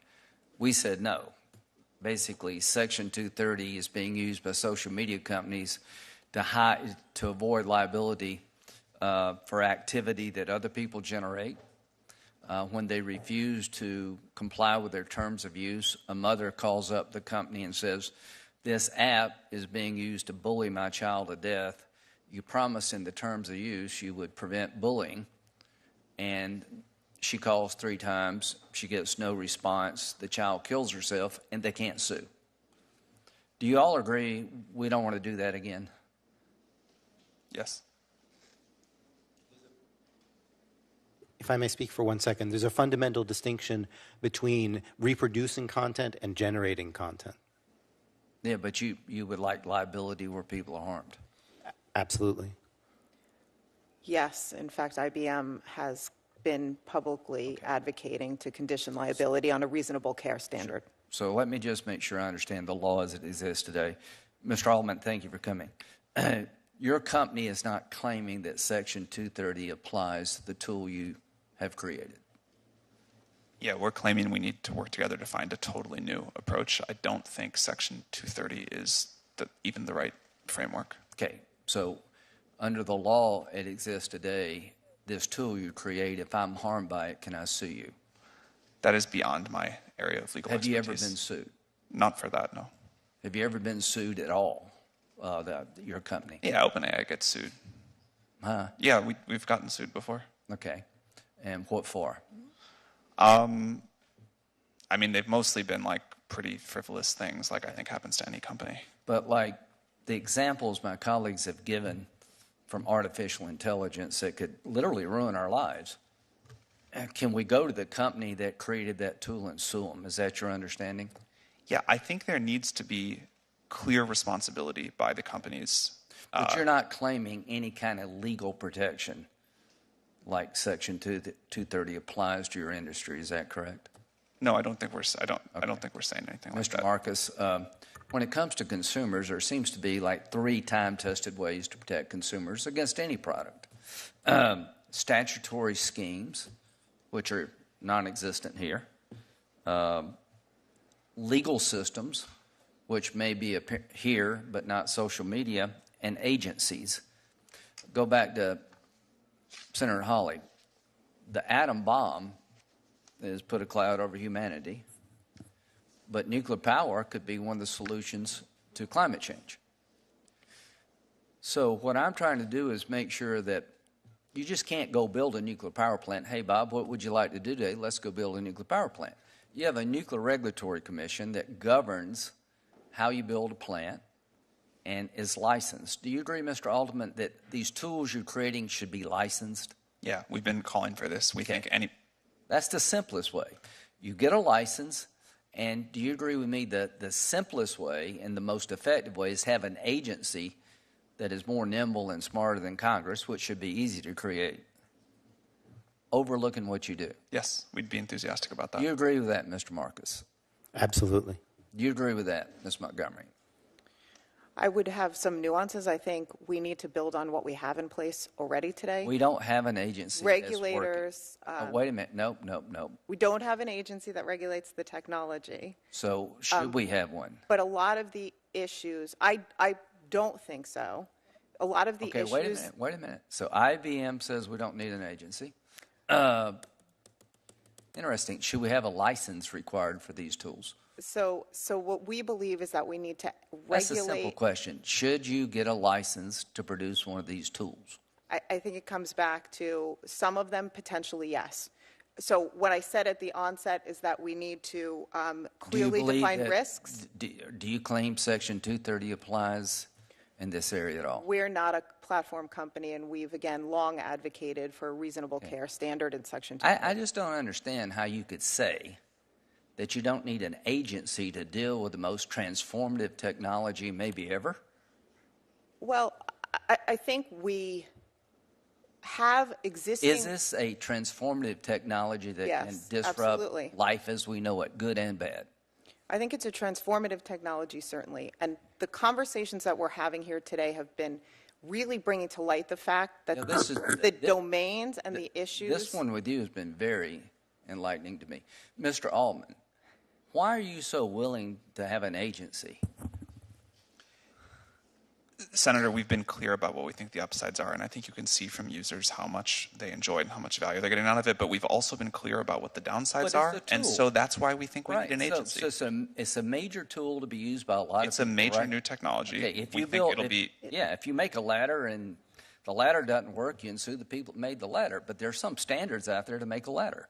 So That's why we're agreeing with you. Yeah, that's right. I think you're on the right track. So here's what my 2 cents worth for the committee is that we need to empower an agency that issues a license and can take it away. Wouldn't that be some incentive to do it right if you could actually be taken out of business? Clearly that should be part of what an agency can do. Now, and you also agree that China's doing AI research, is that right? Correct. This world organization that doesn't exist, maybe it will, but if you don't do something about the China part of it, you'll never quite get this right. Do you agree? Well, that's why I think it doesn't necessarily have to be a world organization, but there has to be some sort of, and there's a lot of options here, there has to be some sort of standard, some sort of set of controls that do have global effect. Because, other people are doing this. I got 15 seconds. Military application. How can AI change the warfare? And you got 1 minute. I got 1 minute? Yeah. All right. That's a tough question for 1 minute. This is very far out of my area of expertise, but I'll give you one example, a drone. Can a drone, you can plug into a drone the coordinates and it can fly out and it goes over this target and it drops a missile on this car moving down the road and somebody's watching it. Could AI create a situation where a drone can select the target itself? I think we shouldn't allow that. Well, can it be done? Sure. Thanks. Thanks, Senator Graham. Senator Kuhn. Thank you, Senator Blumenthal, Senator Hawley, for convening this hearing, for working closely together to come up with this compelling panel of witnesses and beginning a series of hearings on this transformational technology. We recognize the immense promise and substantial risks associated with generative AI technologies. We know these models can make us more efficient, help us learn new skills, open whole new vistas of creativity, but we also know that generative AI can authoritatively deliver wildly incorrect information. It can hallucinate, as is often described. It can impersonate loved ones. It can encourage self-destructive behaviors, and it can shape public opinion and the outcome of elections. Congress thus far has demonstrably failed to responsibly enact meaningful regulation of social media companies with serious harms that have resulted that we don't fully understand. Senator Klobuchar referenced in her questioning a bipartisan bill that would open up social media platforms' underlying algorithms. We have struggled to even do that, to understand the underlying technology and then to move towards responsible regulation. We cannot afford to be as late to responsibly regulating generative AI as we have been to social media, because the consequences, both positive and negative, will exceed those of social media by orders of magnitude. So let me ask a few questions designed to get at both how we assess the risk, what's the role of international regulation, and how does this impact AI? Mr. Altman, I appreciate your testimony about the ways in which OpenAI assesses the safety of your models through a process of iterative deployment. The fundamental question embedded in that process, though, is how you decide whether or not a model is safe enough to deploy and safe enough to have been built and then let go into the wild. I understand one way to prevent generative AI models from providing harmful content is to have humans identify that content and then train the algorithm to avoid it. There's another approach that's called constitutional AI that gives the model a set of values or principles to guide its decision-making. Would it be more effective to give models these kinds of rules instead of trying to require or compel training the model on all the different potentials for harmful content? Thank you, Senator. It's a great question. I'd like to frame it by talking about why we deploy at all, like why we put these systems out into the world. There's the obvious answer about there's benefits and people are using it for all sorts of wonderful things and getting great value, and that makes us happy. But a big part of why we do it is that we believe that iterative deployment and giving people in our institutions and you all time to come to grips with this technology, to understand it, to find its limitations, its benefits, the regulations we need around it, what it takes to make it safe, that's really important. Going off to build a super powerful AI system in secret and then dropping it on the world all at once, I think would not go well. So a big part of our strategy is, while these systems are still relatively weak and deeply imperfect, to find ways to get people to have experience with them, to have contact with reality, and to figure out what we need to do to make it safer and better. And that is the only way that I've seen in the history of new technology and products of this magnitude to get to a very good outcome. And so that interaction with the world is very important. Now, of course, before we put something out, it needs to meet a bar of safety. And again, we spent well over 6 months with GPT-4 after we finished training it, going through all of these different things and deciding also what the standards were going to be before we put something out there. trying to find the harms that we knew about, and how to address those. One of the things that's been gratifying to us is even some of our biggest critics have looked at GPT-4 and said, wow, OpenAI made huge progress on. If you could focus briefly on whether or not a constitutional model that gives values would be worth it. I was just about to get there. All right, sorry about that. Yeah, I think giving the models values up front is an extremely important set. RLHF is another way of doing that same thing, but somehow or other, you are, with synthetic data or human-generated data, you're saying, here are the values, here's what I want you to reflect, or here are the wide bounds of everything that society will allow, and then within there, you pick as the user, if you want value system over here or value system over there. We think that's very important. There's multiple technical approaches, but we need to give policymakers and the world as a whole the tools to say, here's the values, and implement them. Thank you, Ms. Montgomery. You serve on an AI ethics board of a long-established company that has a lot of experience with AI. I'm really concerned that generative AI technologies can undermine the faith of democratic values and the institutions that we have. The Chinese are insisting that AI, as being developed in China, reinforce the core values of the Chinese Communist Party and the Chinese system. And I'm concerned about how we promote AI that reinforces and strengthens open markets, open societies, and democracy. In your testimony, you're advocating for AI regulation tailored to the specific way the technology is being used, not the underlying technology itself. And the EU is moving ahead with an AI Act which categorizes AI products based on level of risk. You all, in different ways, have said that you view elections and the shaping of election outcomes and disinformation that can influence elections as one of the highest risk cases, one that's entirely predictable. We have attempted, so far unsuccessfully, to regulate social media after the demonstrably harmful impacts of social media on our last several elections. What advice do you have for us about what kind of approach we should follow and whether or not the EU direction is the right one to pursue? Yeah, the conception of the EU AI Act is very consistent with this concept of precision regulation, where you're regulating the use of the technology in context. So absolutely, that approach makes a ton of sense. It's what I advocated for at the onset. Different rules for different risks. So in the case of elections, absolutely, any algorithm being used in that context should be required to have disclosure around the data being used, the performance of the model, anything along those lines is really important. Guardrails need to be in place. And on the point, just come back to the question of whether we need an independent agency.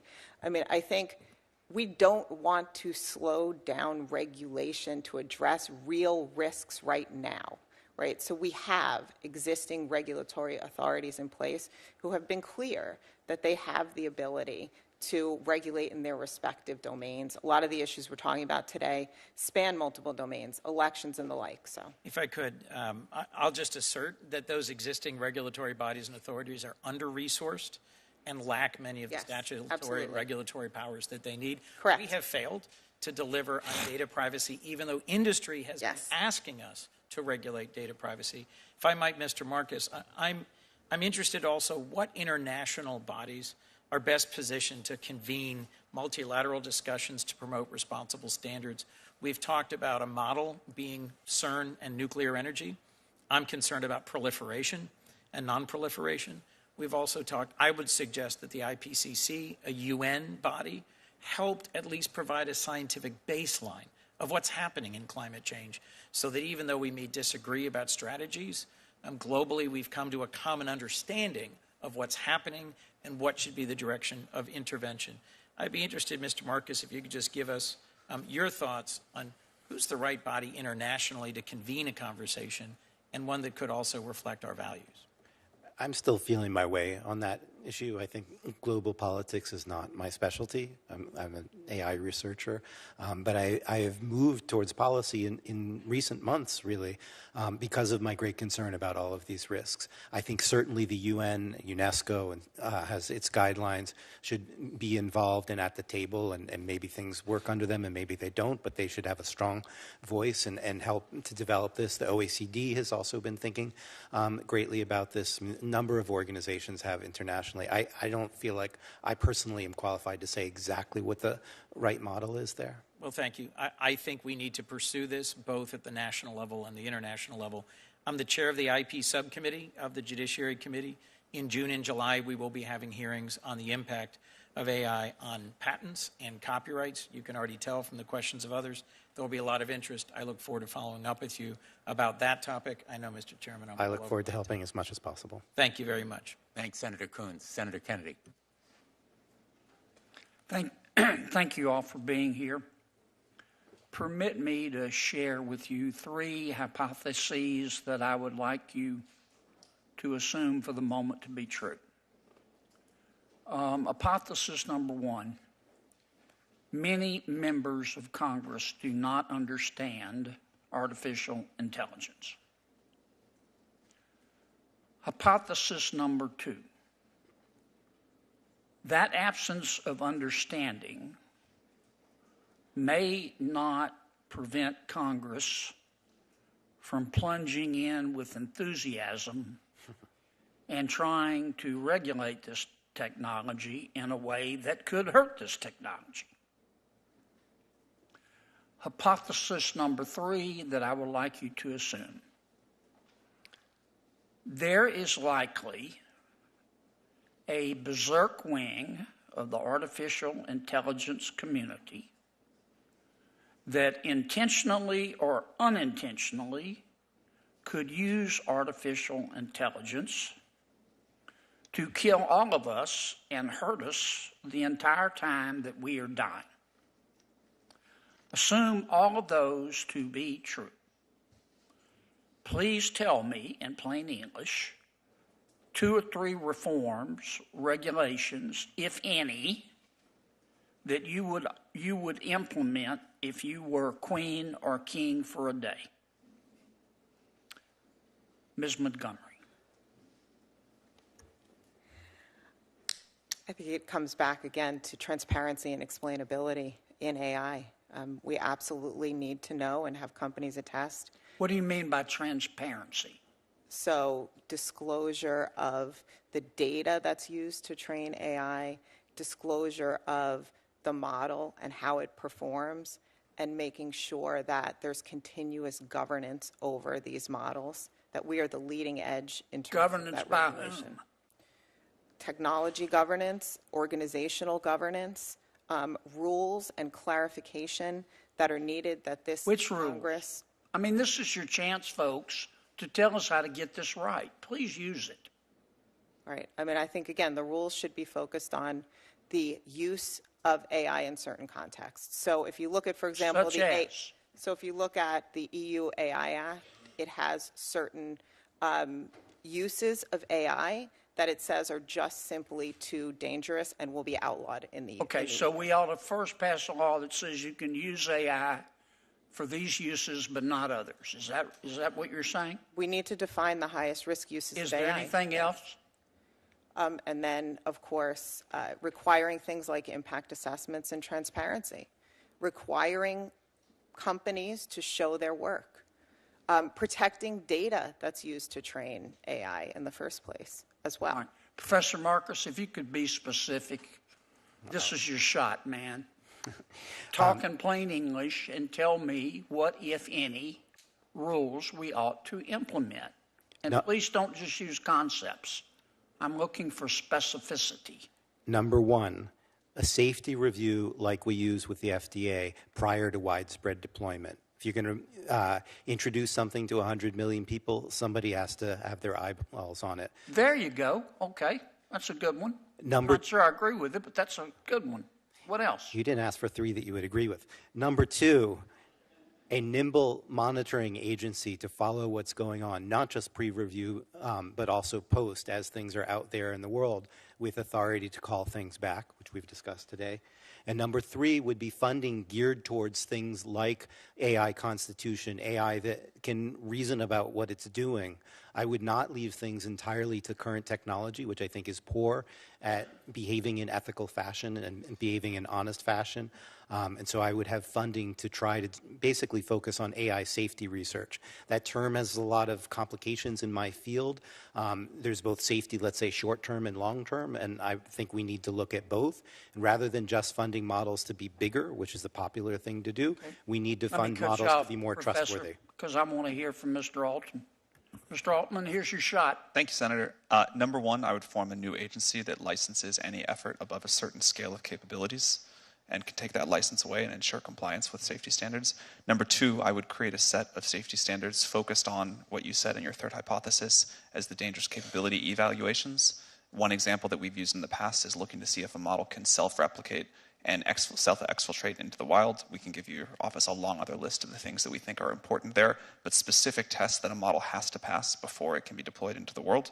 And then third, I would require independent audits. So not just from the company or the agency, but experts who can say the model is or isn't in compliance with these stated safety thresholds and these percentages of performance on question X or Y. Can you send me that information? We will do that. Would you be qualified to if we promulgated those rules, to administer those rules? I love my current job. Cool. Are there people out there that would be qualified? We would be happy to send you recommendations for people out there, yes. Okay. You make a lot of money, do you? No. I'm paid enough for health insurance. I have no equity in OpenAI. Really? Yeah. That's interesting. You need a lawyer. I need a what? You need a lawyer or an agent. I'm doing this because I love it. Thank you, Mr. Chairman. Thanks, Senator Kennedy. Senator Hirono. Thank you, Mr. Chairman. Listening to all of you testifying, thank you very much for being here. Clearly, AI truly is a game-changing tool, and we need to get the regulation of this tool right, because my staff, for example, asked AI, it might have been GPT-4, it might have been, I don't know, one of the other entities, to create a song that my favorite band, BTS, a song that they would sing, somebody else's song, but neither of the artists were involved in creating what sounded like a really genuine song. So you can do a lot. We also asked, can there be a speech created talking about the Supreme Court decision in Dobbs and the chaos that it created using my voice, my kind of voice, and it created a speech that was really good. It almost made me think about, what do I need my staff for? So don't worry, that's not where we are. Nervous laughter behind you. Their jobs are safe. But there's so much that can be done. And one of the things that you mentioned, Mr. Altman, that intrigued me was you said GPT-4 can refuse harmful requests. So you must have put some thought into how your system, if I can call it that, can refuse harmful requests. What do you consider a harmful request? You can just keep it short. Yeah. I'll give a few examples. One would be about violent content. Another would be about content that's encouraging self-harm. Another is adult content. Not that we think adult content is inherently harmful, but there's things that could be associated with that we cannot reliably enough differentiate, so we refuse all of it. So those are some of the more obvious harmful kinds of information. But in the election context, for example, I saw a picture of former President Trump being arrested by PD, and that went viral. I don't know, is that considered harmful? I've seen all kinds of statements attributed to any one of us that could be put out there that may not rise to your level of harmful content, but there you have it. So two of you said that we should have a licensing scheme. I can't envision or imagine right now what kind of a licensing scheme we would be able to create to pretty much regulate the vastness of this game-changing tool. So are you thinking of an FTC kind of a system, an FCC kind of a system?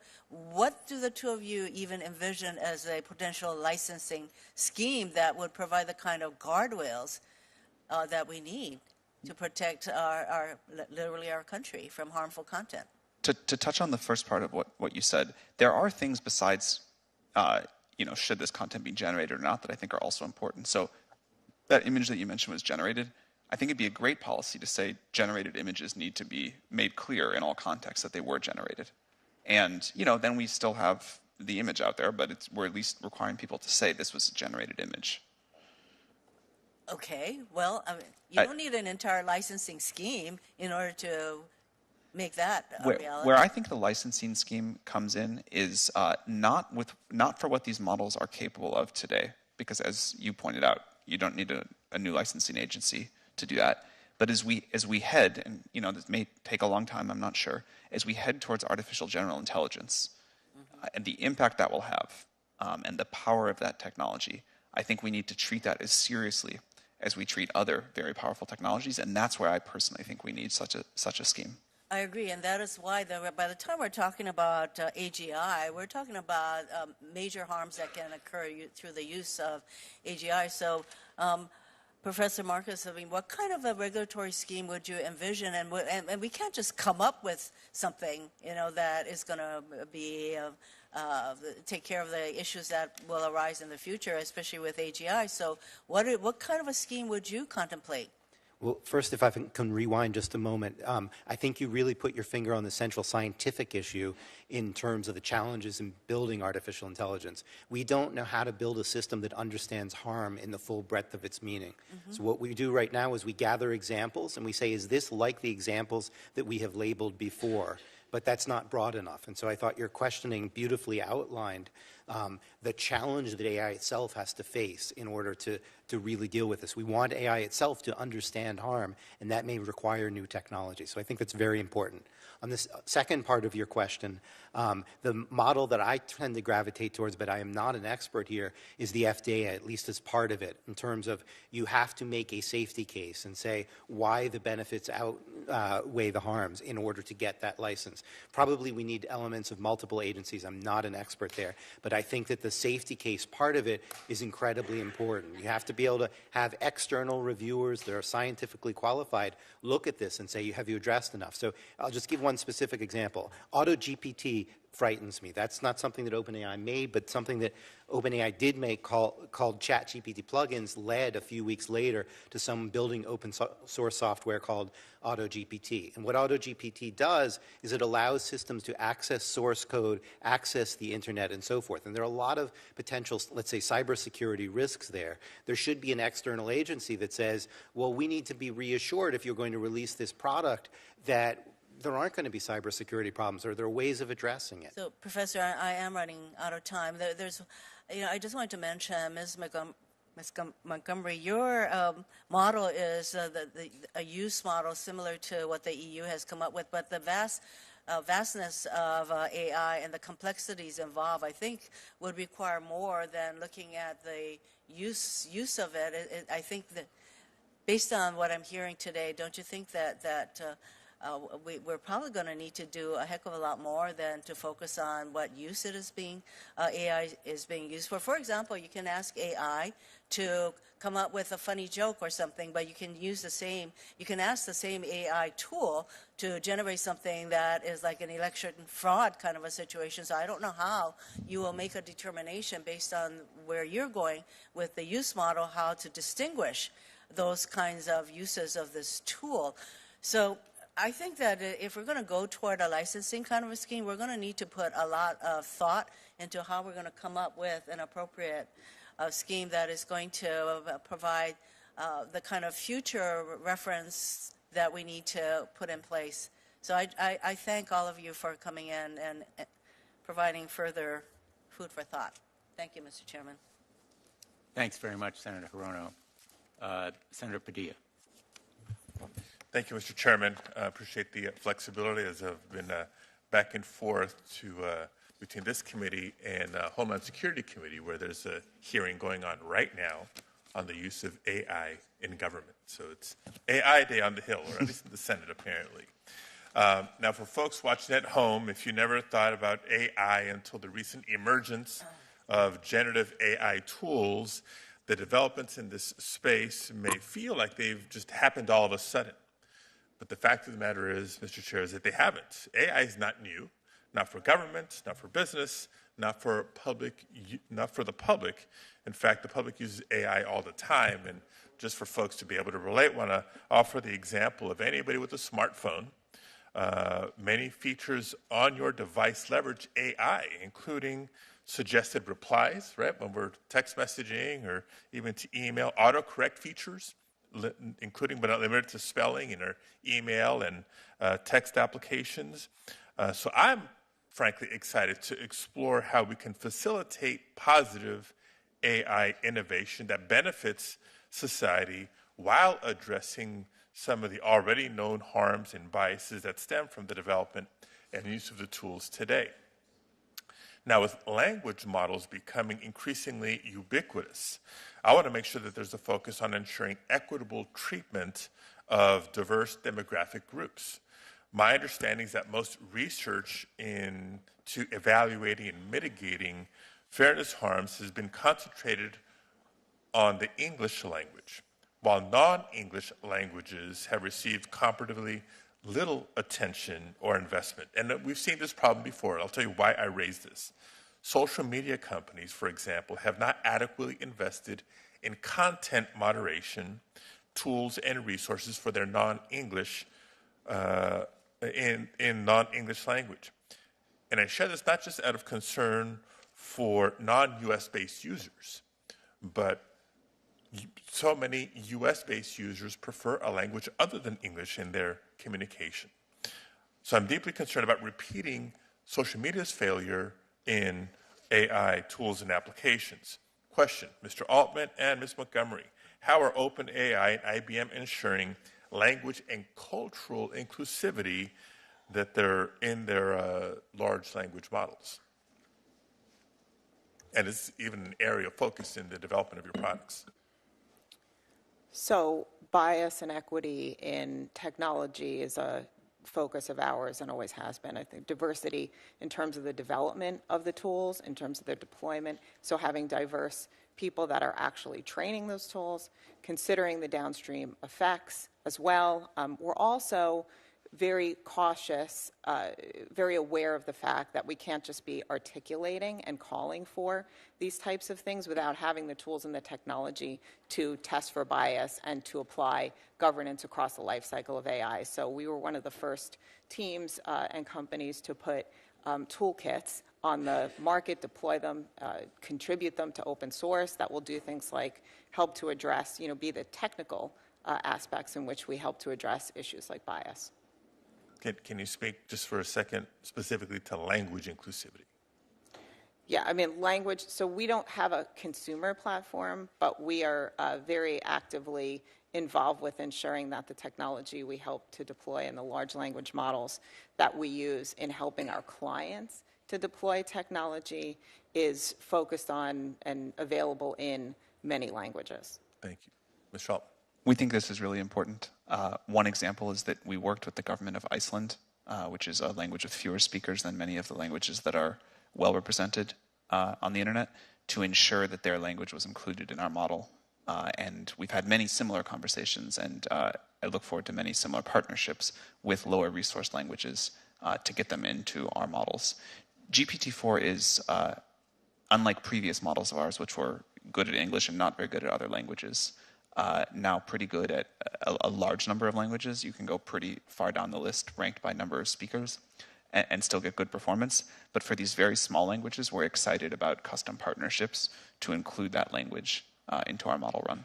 And the part of the question you asked about values and making sure that cultures are included, we're equally focused on that, excited to work with people who have particular data sets and to work to collect a representative set of values from around the world to draw these wide bounds of what the system can do. I also appreciate what you said about the benefits of these systems and wanting to make sure we get those to as wide of a group as possible. I think these systems will have lots of positive impact on a lot of people, but in particular, historically underrepresented groups in technology, people who have not had as much access to technology around the world. This technology seems like it can be a big lift up. Great. And I know my question was specific to language inclusivity, but glad there's agreement on the broader commitment to diversity and inclusion. And I'll just give a couple more reasons why I think it's so critical.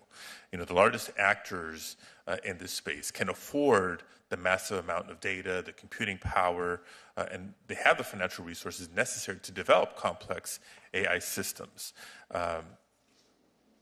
But in this space, we haven't seen, from a workforce standpoint, the racial and gender diversity reflective of the United States of America.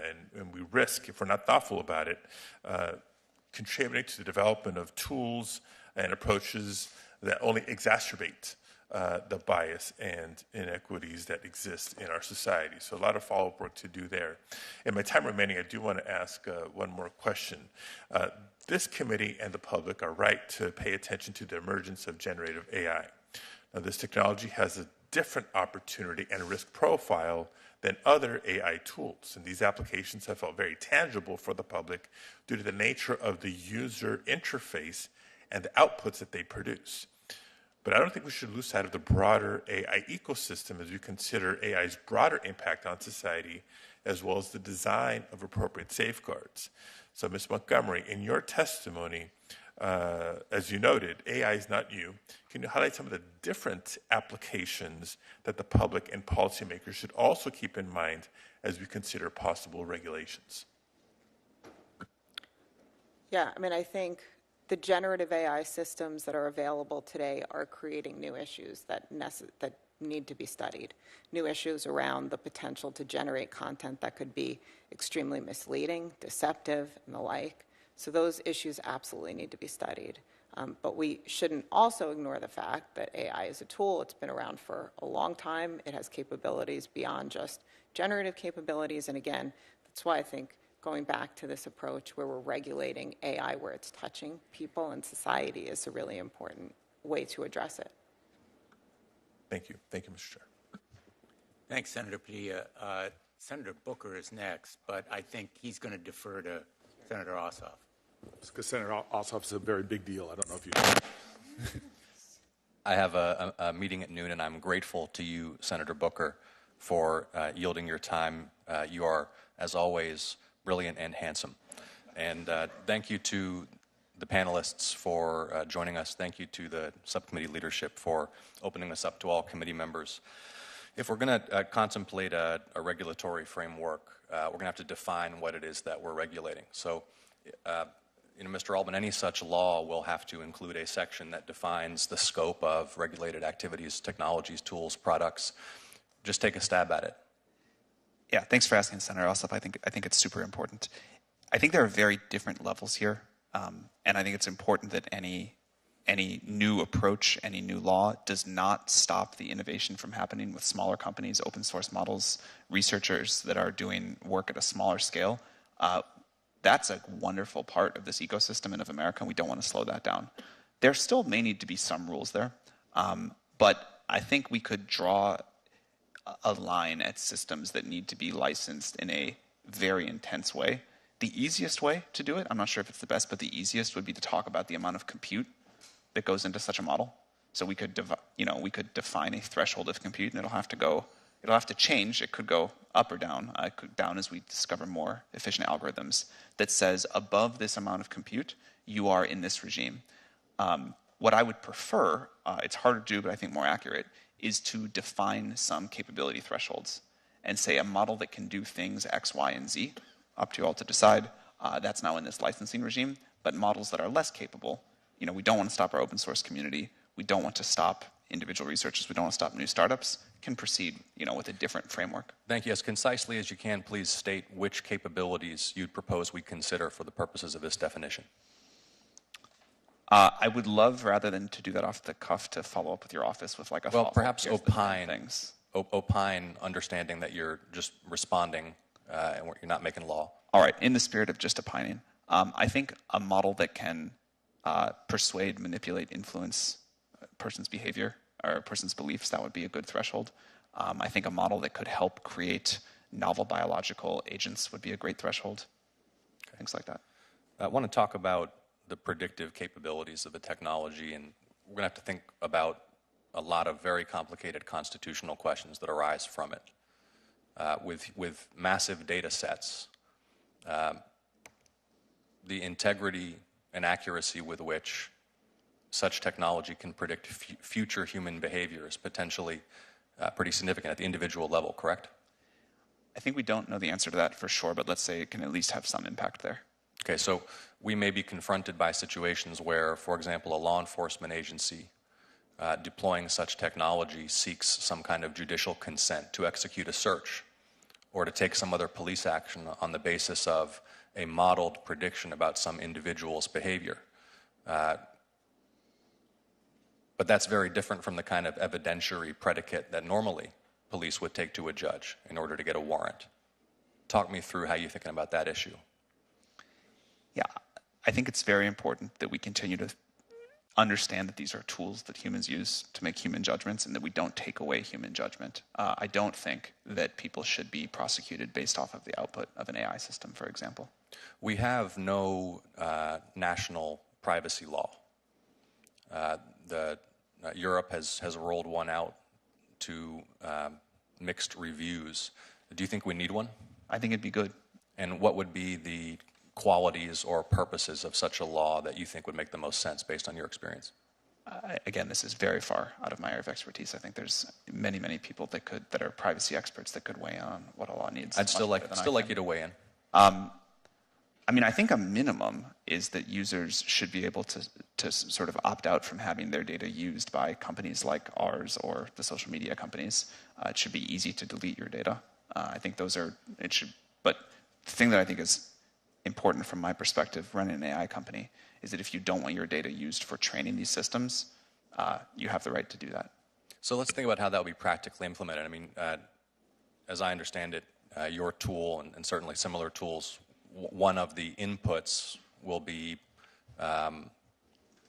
scraping, for lack of a better word, data off of the open web, right, as a low-cost way of gathering information. And there's a vast amount of information out there about all of us.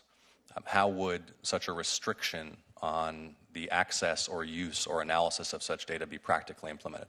So I was speaking about something a little bit different, which is the data that someone generates, the questions they ask our system, things that they input there, training on that. Data that's on the public web that's accessible, even if we don't train on that, the models can certainly link out to it.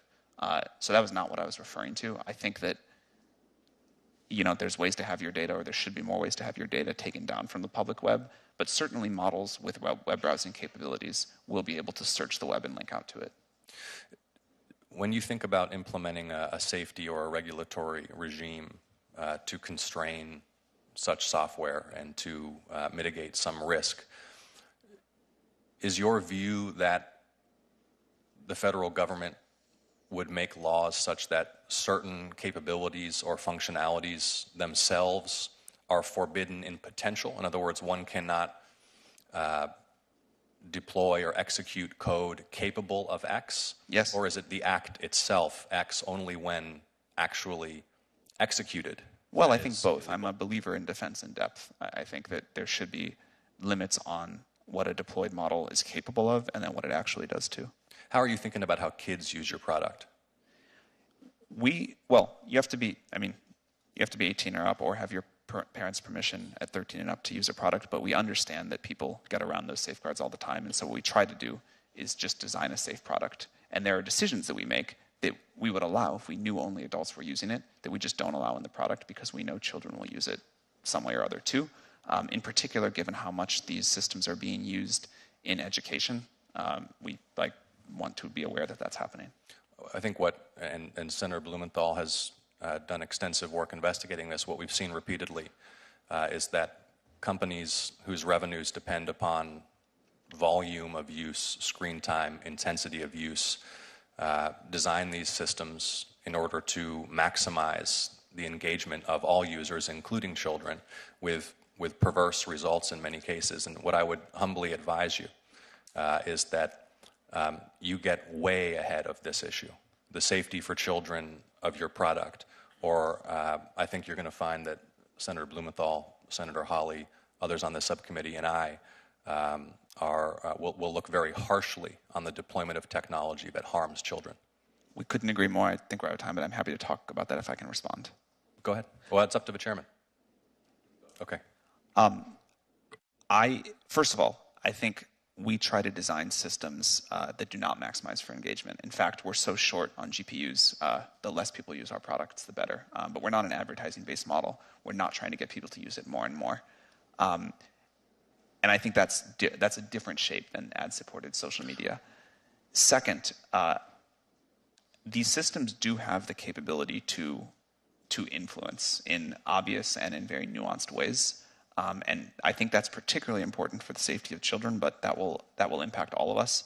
One of the things that we'll do ourselves, regulation or not, but I think a regulatory approach would be good for also, is requirements about how the values of these systems are set and how these systems respond to questions that can cause influence. So we'd love to partner with you. Couldn't agree more on the importance. Thank you. Mr. Chairman, for the record, I just want to say that the senator from Georgia is also very handsome and brilliant, too. but I will allow that comment to stand without objection. Without objection, okay. Mr. Chairman and Ranking Member, you are now recognized. Thank you very much. Thank you. It's nice that we finally got down to the bald guys down here at the end. I just want to thank you both. This has been one of the best hearings I've had this Congress, and just a testimony to you two as seeing the challenges and the opportunities that AI presents. So I appreciate you both. I want to just jump in. I think very broadly, and then I'll get a little more narrow. Sam, you said very broadly, technology has been moving like this, and we are, a lot of people have been talking about regulation, and so I use the example of the automobile. What an extraordinary piece of technology. I mean, New York City did not know what to do with horse manure. They were having crises, forming commissions, and the automobile comes along, ends that problem. But at the same time, we have tens of thousands of people dying on highways every day. We have emissions crises and the like. There are multiple federal agencies that were created or are specifically focused on regulating cars. And so this idea that this equally transforming technology is coming, and for Congress to do nothing, which is not what anybody here is calling for, little or nothing is obviously unacceptable. I really appreciate Senator Welch and I, who've been going back and forth during this hearing, and him and Bennett have a bill talking about trying to regulate in this space. Not doing so for social media has been, I think, very destructive and allowed a lot of things to go on that are really causing a lot of harm. And so the question is what kind of regulation? You all have spoken that to a lot of my colleagues. And I want to say, Ms. Montgomery, and I have to give full disclosure, I'm the child of two IBM parents, but you talked about defining the highest risk uses. We don't know all of them. We really don't. We can't see where this is going. Regulating at the point of risk, and you sort of called not for an agency, and I think when somebody else asks you to specify, because you don't want to slow things down, we should build on what we have in place. But you can envision that we can try to work on two different ways, that ultimately a specific, like we have in cars, EPA, NHTSA, the Federal Motor Car Carrier Safety Administration, all of these things, you can imagine something specific that is, as Mr. Marcus points out, a nimble agency that could do monitoring, other things. You can imagine the need for something like that, correct? Oh, absolutely. Yeah. And so, just for the record then, in addition to trying to regulate with what we have now, you would encourage Congress and my colleague, Senator Welch, to move forward in trying to figure out the right tailored agency to deal with what we know and perhaps things that might come up in the future. I would encourage Congress to make sure it understands the technology, has the skills and resources in place to impose regulatory requirements on the uses of the technology and to understand emerging risks as well. So yes. Yeah, Mr. Marcus, there's no way to put this genie in the bottle. Globally, it's exploding. I appreciate your thoughts, and I shared some with my staff about your ideas of what the international context is. But there's no way to stop this moving forward. So with that understanding, just building on what Ms. Montgomery said, what kind of encouragement do you have as specifically as possible to forming an agency, to using current rules and regulations? Can you just put some clarity on what you've already stated? Let me just insert, there are more genies yet to come from more bottles. Some genies are already out, but we don't have machines that can really, for example, self-improve themselves. We don't really have machines that have self-awareness, and we might not ever want to go there. So there are other genies to be concerned about. On to the main part of your question. I think that we need to have some international meetings very quickly with people who have expertise in how you grow agencies, in the history of growing agencies. We need to do that in the federal level. We need to do that in the international level. I'll just emphasize one thing I haven't as much as I would like to, which is that I think science has to be a really important part of it. And I'll give an example. We've talked about misinformation. We don't really have the tools right now to detect and label misinformation with nutrition labels that we would like to. We have to build new technologies for that. We don't really have tools yet to detect a wide uptick in cybercrime, probably. We probably need new tools there. We need science to probably help us to figure out what we need to build and also what it is that we need to have transparency around and so forth. Understood. Sam, just going to you for the little bit of time I have left. Real quick, first of all, you're a bit of a unicorn when I sat down with you first. Could you explain why nonprofit? In other words, you're not looking necessarily, and you've even capped the VC people. Just really quickly, I want folks to understand that. We started as a nonprofit really focused on how this technology was going to be built. At the time, it was very outside the Overton window that something like AGI was even possible. That's shifted a lot. We didn't know at the time how important scale was going to be, but we did know that we wanted to build this with humanity's best interest at heart, and a belief that this technology could, if it goes the way we want, if we can do some of those things Professor Marcus mentioned, really deeply transform the world. And we wanted to be as much of a force for getting to a positive vision. I'm going to interrupt you. I think that's all good. I hope more of that gets out on the record. The second part of my question as well, I found it fascinating. But are you ever going to, for a revenue model, for return on your investors, are you ever going to do ads or something like that? I wouldn't say never. I don't think, I think there may be people that we want to offer services to and there's no other model that works, but I really like having a subscription-based model. We have API developers pay us and we have ChatGPT. Okay, can I jump to then can I just jump real quickly? One of my biggest concerns about this space is what I've already seen in the space of Web 2, Web 3 is this massive corporate concentration. It is really terrifying to see how few companies now control and affect the lives of so many of us. And these companies are getting bigger and more powerful. And I see, OpenAI backed by Microsoft, Anthropic is backed by Google. Google has its own in-house product, we know, Bar. So I'm really worried about that. And I'm wondering if, Sam, you can give me a quick acknowledgement. Are you worried about the corporate concentration in this space and what effect it might have and the associated risks, perhaps, with market concentration in AI? And then, Mr. Marcus, can you answer that as well? I think there will be many people that develop models. What's happening now in the open source community is amazing, but there will be a relatively small number of providers that can make models at the true leading edge. Is there danger in that? I think there is benefits and danger to that. As we were talking about all of the dangers with AI, the fewer of us that you really have to keep a careful eye on the absolute bleeding edge of capabilities, there's benefits there. But I think there needs to be enough, and there will, because there's so much value, that consumers have choice, that we have different ideas. Mr. Marcus, real quick. There's a real risk of a kind of technocracy combined with oligarchy, where a small number of companies influence people's beliefs through the nature of these systems. Again, I put something in the record about the Wall Street Journal about how these systems can subtly shape our beliefs, and that has enormous influence on how we live our lives. And having a small number of players do that with data that we don't even know about, that scares me. Sam, I'm sorry. One more thing I wanted to add. One thing that I think is very important is that what these systems get aligned to, whose values, what those bounds are, that is somehow set by society as a whole, by governments as a whole. And so creating that data set, our alignment data set, it could be an AI constitution, whatever it is, that has got to come very broadly from society. Thank you very much, Mr. Chairman. My time's expired, and I guess the best for last. Thank you, Senator Booker. Senator Wells. First of all, I want to thank you, Senator Blumenthal, and you, Senator Hawley. This has been a tremendous hearing. Senators are noted for their short attention spans, but I've sat through this entire hearing and enjoyed every minute of it. You have one of our longer attention spans in the United States, to your great credit.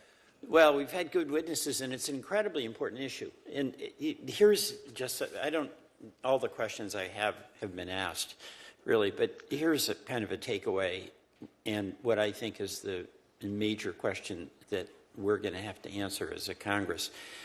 Number one, you're here because AI is this extraordinary new technology that everyone says can be transformative as much as the printing press. Number two, it's really unknown what's going to happen, but there's a big fear you've expressed, all of you, about what bad actors can do and will do if there's no rules of the road. Number three, as a member who served in the House and now in the Senate, I've come to the conclusion that it's impossible for Congress to keep up with the speed of technology. And there have been concerns expressed about social media and now about AI that relate to fundamental privacy rights, bias rights, intellectual property, the spread of disinformation, which in many ways for me is the biggest threat because that goes to the core of our capacity for self-governing. There's the economic transformation, which can be profound. There's safety concerns. And I've come to the conclusion that we absolutely have to have an agency. What its scope of engagement is has to be defined by us.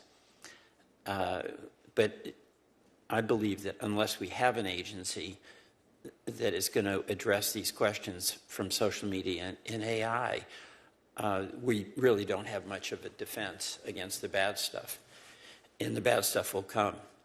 So last year, I introduced in the House side, and Senator Bennett did in the Senate side, it was the end of the year, a Digital Commission Act, and we're going to be reintroducing that this year. And the two things that I want to ask, one, you've somewhat answered, because I think two of the three of you have said you think we do need an independent commission. You know, and Congress established an independent commission when railroads were running rampant over the interest of farmers, when Wall Street had no rules of the road, and we had the SEC. And I think we're at that point now. But what the commission does would have to be defined and circumscribed. But also, there's always a question about the use of regulatory authority and the recognition that it can be used for good. J.D. Vance actually mentioned that when we were considering his and Senator Brown's bill about railroads in that event in East Palestine, regulation for the public health. But there's also a legitimate concern about regulation getting in the way of things, being too cumbersome, and being a negative influence. So,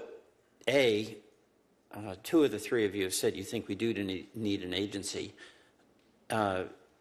What are some of the perils of an agency that we would have to be mindful of in order to make certain that its goals of protecting many of those interests I just mentioned, privacy, bias, intellectual property, disinformation, would be the winners and not the losers? And I'll start with you, Mr. Altman. Thank you, Senator. One, I think America has got to continue to lead. This happened in America. I'm very proud that it happened in America. By the way, I think that's right, and that's why I'd be much more confident if we had our agency as opposed to got involved in international discussions. Ultimately, you want the rules of the road, but I think if we lead and get rules of the road that work for us, that is probably a more effective way to proceed. I personally believe there's a way to do both, and I think it is important to have the global view on this because this technology will impact Americans and all of us wherever it's developed. But I think we want America to lead. We want. So get to the perils issue, though, because I know. Well, that's one. I mean, that is a peril, right? which is you slow down American industry in such a way that China or somebody else makes faster progress. A second, and I think this can happen with the regulatory pressure should be on us. It should be on Google. It should be on the other small set of people in the lead the most. We don't want to slow down smaller startups. We don't want to slow down open source efforts. We still need them to comply with things. You can still cause great harm with a smaller model, but leaving the room and the space for new ideas and new companies and independent researchers to do their work and not putting a regulatory burden that, say, a company like us could handle but a smaller one couldn't. I think that's another peril, and it's clearly a way that regulation has gone. Okay. Mr. Marcus, or Professor Marcus? The other obvious peril is regulatory capture. if we make it appear as if we are doing something, but it's more like greenwashing and nothing really happens. We just keep out the little players because we put so much burden that only the big players can do it. So there are also those kinds of perils. I fully agree with everything that Mr. Altman said, and I would add that to the list. Okay. Ms. Montgomery? One of the things I would add to the list is the risk of not holding companies accountable for the harms that they're causing today. Right, so we talk about misinformation in electoral systems. So no agency Section or no 230 agency, kind of flavor here. we need to hold companies responsible today and accountable for AI that they're deploying that disseminates misinformation on things like elections and where the risk. You know, a regulatory agency would do a lot of the things that Senator Graham was talking about. You know, you don't build a nuclear reactor without getting a license. You don't build an AI system without getting a license that gets tested independently. I think it's a great analogy. We need both pre-deployment and post-deployment. Okay. Thank you all very much. I yield back, Mr. Chairman. Thanks, Senator Wells. Let me ask a few more questions. You've all been very, very patient, and the turnout today, which is beyond our subcommittee, I think reflects both your value in what you're contributing as well as the interest in this topic. There are a number of subjects that we haven't covered at all. One was just alluded to by Professor Marcus, which is the monopolization danger, the dominance of markets that excludes new competition and thereby inhibits or prevents innovation and invention, which we have seen in social media, as well as some of the old industries, airlines, automobiles, and others where consolidation has narrowed competition. And so I think we need to focus on kind of an old area of antitrust, which dates more than a century, still inadequate to deal with the challenges we have right now in our economy. And certainly we need to be mindful of the way that rules can enable the big guys to get bigger and exclude innovation and competition, and responsible good guys, such as are represented in this industry right now. We haven't dealt with national security. There are huge implications for national security. I will tell you, as a member of the Armed Services Committee, classified briefings on this issue have abounded, and the threats that are posed by some of our adversaries. China has been mentioned here, but the sources of threats to this nation in this space are very real and urgent. We're not going to deal with them today, but we do need to deal with them, and we will, hopefully, in this committee. And then on the issue of a new agency, you know, I've been doing this stuff for a while. I was Attorney General of Connecticut for 20 years. I was a federal prosecutor, the U.S. Attorney. Most of my career has been in enforcement. And I will tell you something. You can create 10 new agencies, but if you don't give them the resources, and I'm talking not just about dollars, I'm talking about scientific expertise, you guys will run circles around them. And it isn't just the models or the generative AI that will run circles around them, but it is the scientists in your companies. For every success story in government regulation, you can think of 5 failures. That's true of the FDA, it's true of the IAEA, it's true of the SEC, it's true of the whole alphabet list of government agencies. And I hope our experience here will be different, but the Pandora's box requires more than just the words or the concepts, licensing, new agency. There's some real hard decision-making, as Ms. Montgomery has alluded to, about how to frame the rules to fit the risks. First, do no harm. Make it effective. Make it enforceable. Make it real. I think we need to grapple with the hard questions here that, you know, frankly, this initial hearing, I think, has raised very successfully but not answered. And I thank our colleagues who have participated and made these very creative suggestions. I'm very interested in enforcement. I, literally 15 years ago, I think, advocated abolishing Section 230. What's old is new again. Now people are talking about abolishing Section 230. Back then it was considered completely unrealistic. But enforcement really does matter. I want to ask Mr. Altman, because of the privacy issue, and you've suggested that you have an interest in protecting the privacy of the data that may come to you or be available. What specific steps do you take to protect privacy? One is that we don't train on any data submitted to our API. So if you're a business customer of ours and submit data, we don't train on it at all. We do retain it for 30 days solely for the purpose of trust and safety enforcement, but that's different than training on it. If you use ChatGPT, you can opt out of us training on your data. You can also delete your conversation history or your whole account. Ms. Montgomery, I know you don't deal directly with consumers, but do you take steps to protect privacy as well? Absolutely. And we even filter our large language models for content that includes personal information that may have been pulled from public data sets as well. So we apply additional level of filtering. Professor Marcus, you made reference to self-awareness, self-learning. Already we're talking about the potential for jailbreaks. How soon do you think that new kind of generative AI will be usable, will be practical? New AI that is self-aware and so forth? Yes. I mean, I have no idea on that one. I think we don't really understand what self-awareness is, and so it's hard to put a date on it. In terms of self-improvement, there's some modest self-improvement in current systems, but one could imagine a lot more, and that could happen in 2 years. It could happen in 20 years. The basic paradigms that haven't been invented yet. Some of them we might want to discourage, but it's a bit hard to put timelines on them. And just going back to enforcement for 1 second, one thing that is absolutely paramount, I think, is far greater transparency about what the models are and what the data are. That doesn't necessarily mean everybody in the general public has to know exactly what's in one of these systems, but I think it means that there needs to be some enforcement arm that can look at these systems, can look at the data, can perform tests and so forth.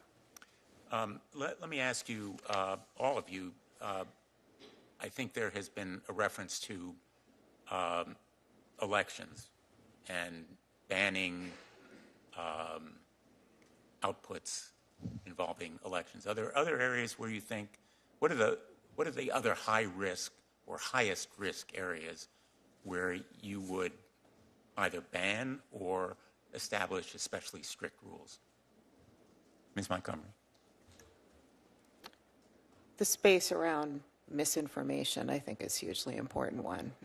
And coming back to the points of transparency, knowing what content was generated by AI is going to be a really critical area that we need to address. Any others? I think medical misinformation is something to really worry about. We have systems that hallucinate things. They're going to hallucinate medical advice. Some of the advice they'll give is good. Some of it's bad. We need really tight regulation around that. Same with psychiatric advice, people using these things as kind of ersatz therapists. I think we need to be very concerned about that. I think we need to be concerned about internet access for these tools when they can start making requests both of people and internet things. It's probably okay if they just do search, but as they do more intrusive things on the internet, like do we want them to be able to order equipment or order chemistry and so forth. So as we empower these systems more by giving them internet access, I think we need to be concerned about that. And then we've hardly talked at all about long-term risks. Sam alluded to it briefly. I don't think that's where we are right now, but as we start to approach machines that have a larger footprint on the world beyond just having a conversation, we need to worry about that and think about how we're going to regulate that and monitor it and so forth. In a sense, we've been talking about bad guys or certain bad actors manipulating AI to do harm. manipulating people. And manipulating people, but also generative AI can manipulate the manipulators. It can. I mean, there's many layers of manipulation that are possible, and I think we don't yet really understand the consequences. Dan Dennett just sent me a manuscript last night that will be in the Atlantic in a few days on what he calls counterfeit people. It's a wonderful metaphor. These systems are almost like counterfeit people, and we don't really honestly understand what the consequence of that is. They're not perfectly human-like yet, but they're good enough to fool a lot of the people a lot of the time, and that introduces lots of problems, for example, cybercrime and how people might try to manipulate markets and so forth. So it's a serious concern. In my opening, I suggested 3 principles: transparency, accountability, and limits on use. Would you agree that those are a good starting point? Ms. Montgomery? 100%. And as you also mentioned, industry shouldn't wait for Congress. That's what we're doing here at IBM. There's no reason that industry Absolutely. should wait for Congress. Yep. Professor Marcus?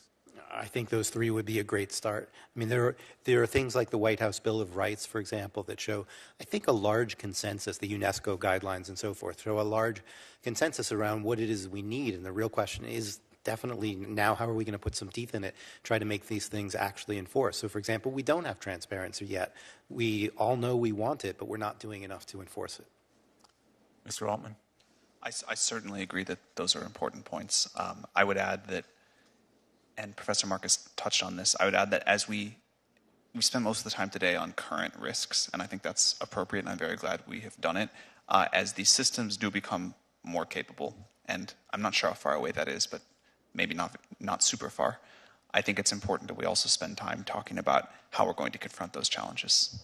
Having talked to you privately, you know how much I care. I agree that you care deeply and intensely, but also that prospect of increased danger or risk resulting from even more complex and capable AI mechanisms certainly may be closer than a lot of people appreciate. Let me just add for the record that I'm sitting next to Sam, closer than I've ever sat to him except once before in my life, and that his sincerity in talking about those fears is very apparent physically in a way that just doesn't communicate on the television screen, but communicates from here. Thank you. Senator Hawley? Thank you again, Mr. Chairman, for a great hearing. Thanks to the witnesses. So I've been keeping a little list here of the potential downsides or harms, risks of generative AI, even in its current form. Let's just run through it. Loss of jobs. And this isn't speculative. I think your company, Ms. Montgomery, has announced that it's potentially laying off 7,800 people, a third of your non-consumer facing workforce because of AI. So loss of jobs, invasion of privacy, personal privacy, on a scale we've never before seen, manipulation of personal behavior, manipulation of personal opinions, and potentially the degradation of free elections in America. Did I miss anything? I mean, this is quite a list. I noticed that an eclectic group of about 1,000 technology and AI leaders, everybody from Andrew Yang to Elon Musk, recently called for a 6-month moratorium on any further AI development. Were they right? Do you join those calls? Are they right to do that? Should we pause for 6 months? Your characterization is not quite correct. I actually signed that letter. About 27,000 people signed it. It did not call for a ban on all AI research. It only called, nor on all AI, but only on a very specific thing, which would be systems like GPT-5. Every other piece of research that's ever been done, it was actually supportive or neutral about, and it specifically called for more research on trustworthy and safe AI. So you think that we should take a moratorium, a 6-month moratorium or more, on anything beyond Chat GPT-4? I took the letter. What is the famous phrase? Spiritually, not literally. What was the famous phrase? Well, I'm asking for your opinion now, though. So do you endorse my opinion is that the moratorium that we should focus on is actually deployment until we have good safety cases. I don't know that we need to pause that particular project, but I do think its emphasis on focusing more on AI safety, on trustworthy, reliable AI, is exactly right. Deployment means not making it available to the public? Yeah, so that? my concern is about things that are deployed at a scale of, let's say, 100 million people without any external review. I think that we should think very carefully about doing that.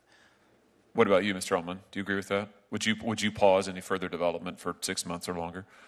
So first of all, after we finished training GPT-4, we waited more than 6 months to deploy it.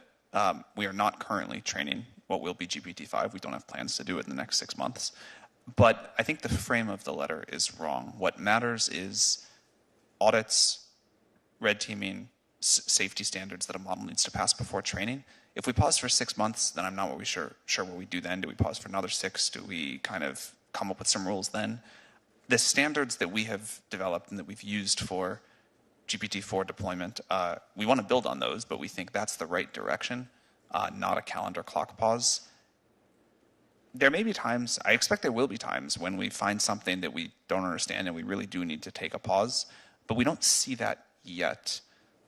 Never mind all the benefits. You don't see what yet? You're comfortable with all of the potential ramifications from the current existing technology? I'm sorry, we don't see reasons to not train a new one. For deploying, as I mentioned, I think there's all sorts of risky behavior and there's limits we put. We have to pull things back sometimes, add new ones. I mean, we don't see something that would stop us from training the next model, where we'd be so worried that we'd create something dangerous, even in that process, let alone the deployment. But that may happen. What about you, Ms. Montgomery? I think we need to use the time to prioritize ethics and responsible technology as opposed to pausing development. Well, wouldn't a pause in development help the development of protocols for safety standards and ethics? I'm not sure how practical it is to pause, but we absolutely should be prioritizing safety protocols. Okay, the point about practicality leads me to this. I'm interested in this talk about an agency, and maybe that would work. Although, having seen how agencies work in this government, they usually get captured by the interests that they're supposed to regulate. They usually get controlled by the people who they're supposed to be watching. I mean, that's just been our history for 100 years. Maybe this agency would be different. I have a little different idea. Why don't we just let people sue you? Why don't we just make you liable in court? We can do that. We know how to do that. We can pass a statute. We can create a federal right of action that will allow private individuals who are harmed by this technology to get into court and to bring evidence into court. And it can be anybody. I mean, you want to talk about crowdsourcing. We'll just open the courthouse doors. We'll define a broad right of action, private citizens, be class actions. We'll just open it up. We'll allow people to go into court. We'll allow them to present evidence. They say that they were harmed by, they were given medical misinformation. They were given election misinformation, whatever. Why not do that, Mr. Altman? I mean, please forgive my ignorance. Can't people sue us?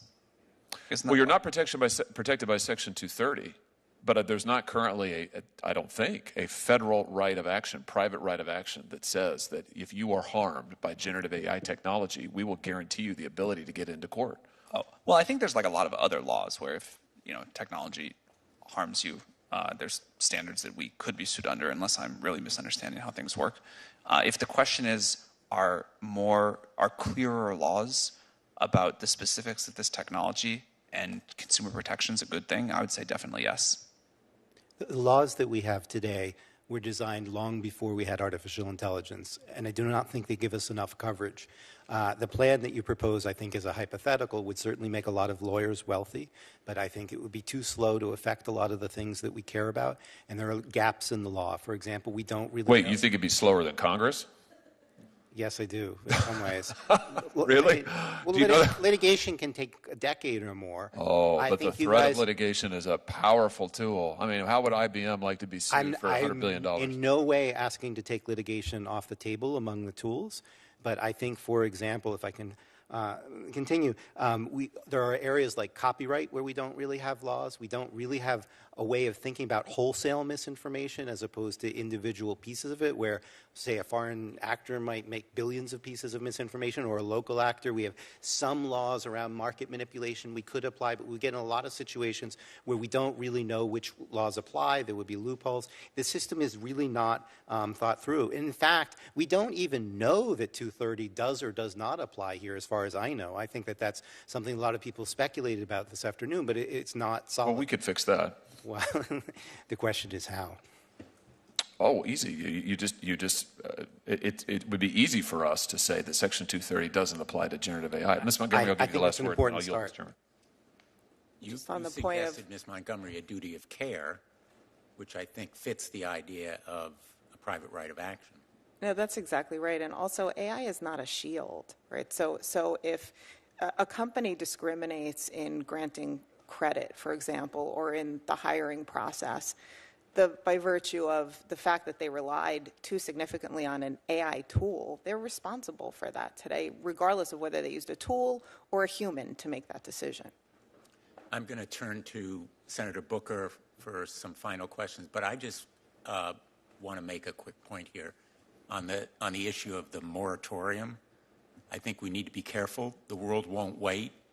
The rest of the global scientific community isn't going to pause.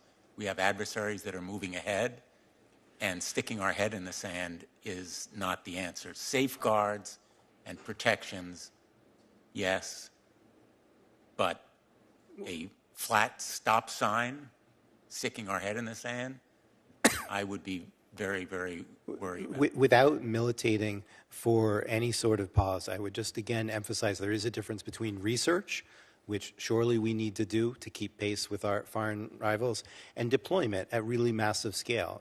You could deploy things at the scale of 1 million people or 10 million people, but not 100 million people or 1 billion people. And if there are risks, you might find them out sooner and be able to close the barn doors before the horses leave rather than after. Senator Booker. Yeah, there will be no pause. I mean, there's no enforcement body to force a pause. It's just not going to happen. It's nice to call for it for any just reasons or whatsoever, but forgive me for sounding skeptical. Nobody's pausing. This thing is racing. I would agree. I don't think it's a realistic thing in the world. The reason I personally signed the letter was to call attention to how serious the problems were and to emphasize spending more of our efforts on trustworthy and safe AI rather than just making a bigger version of something we already know to be unreliable. Yeah. So I'm a futurist. I love exciting about the future, and I guess there's a famous question, if you couldn't control for your race, your gender, where you would land on the planet Earth, or what time in humanity would you want to be born? Everyone would say right now. It's still the best time to be alive because of technology, innovation, and everything. And I'm excited about what the future holds.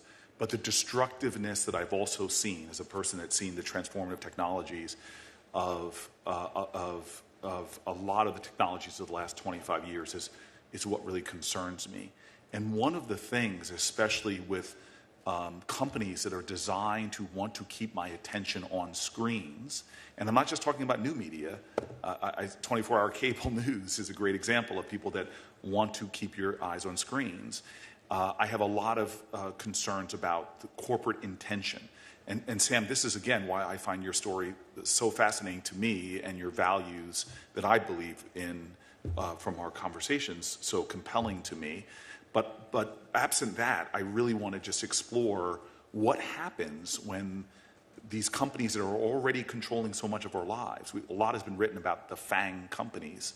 What happens when they are the ones that are dominating this technology as they did before? So Professor Marcus, does that have any concern, the role that corporate power, corporate concentration has in this realm, that a few companies might control this whole area? I radically changed the shape of my own life in the last few months, and it was because of what happened with Microsoft releasing Sydney, and it didn't go the way I thought it would. In one way it did, which is I anticipated the hallucinations. I wrote an essay, which I have in the appendix, What to Expect When You're Expecting GPT-4, and I said that it would still be a good tool for misinformation, that it would still have trouble with physical reasoning, psychological reasoning, that it would hallucinate.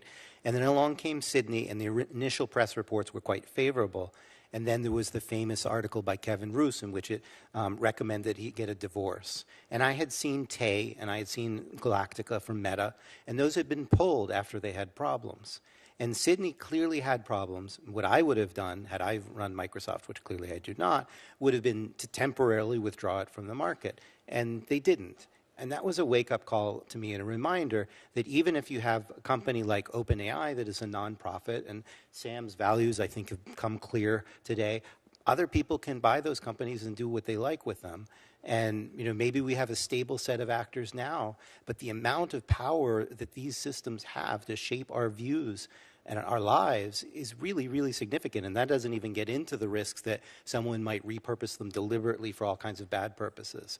And so in the middle of February, I stopped writing much about technical issues in AI, which is most of what I've written about for the last decade, and said, I need to work on policy. This is frightening.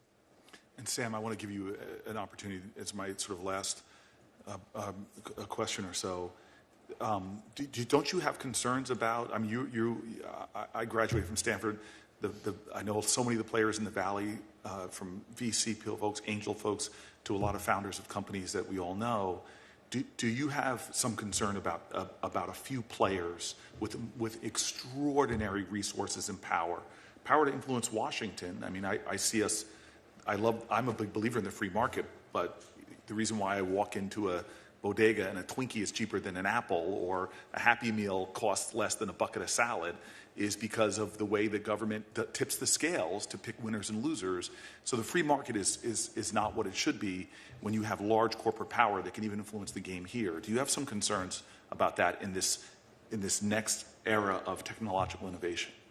Yeah, I mean, again, that's so much of why we started OpenAI. We have huge concerns about that. I think it's important to democratize the inputs to these systems, the values that we're going to align to. And I think it's also important to give people wide use of these tools. When we started the API strategy, which is a big part of how we make our systems available for anyone to use, there was a huge amount of skepticism over that, and it does come with challenges, that's for sure. But we think putting this in the hands of a lot of people and not in the hands of a few companies is really quite important. And we are seeing the resultant innovation boom from that.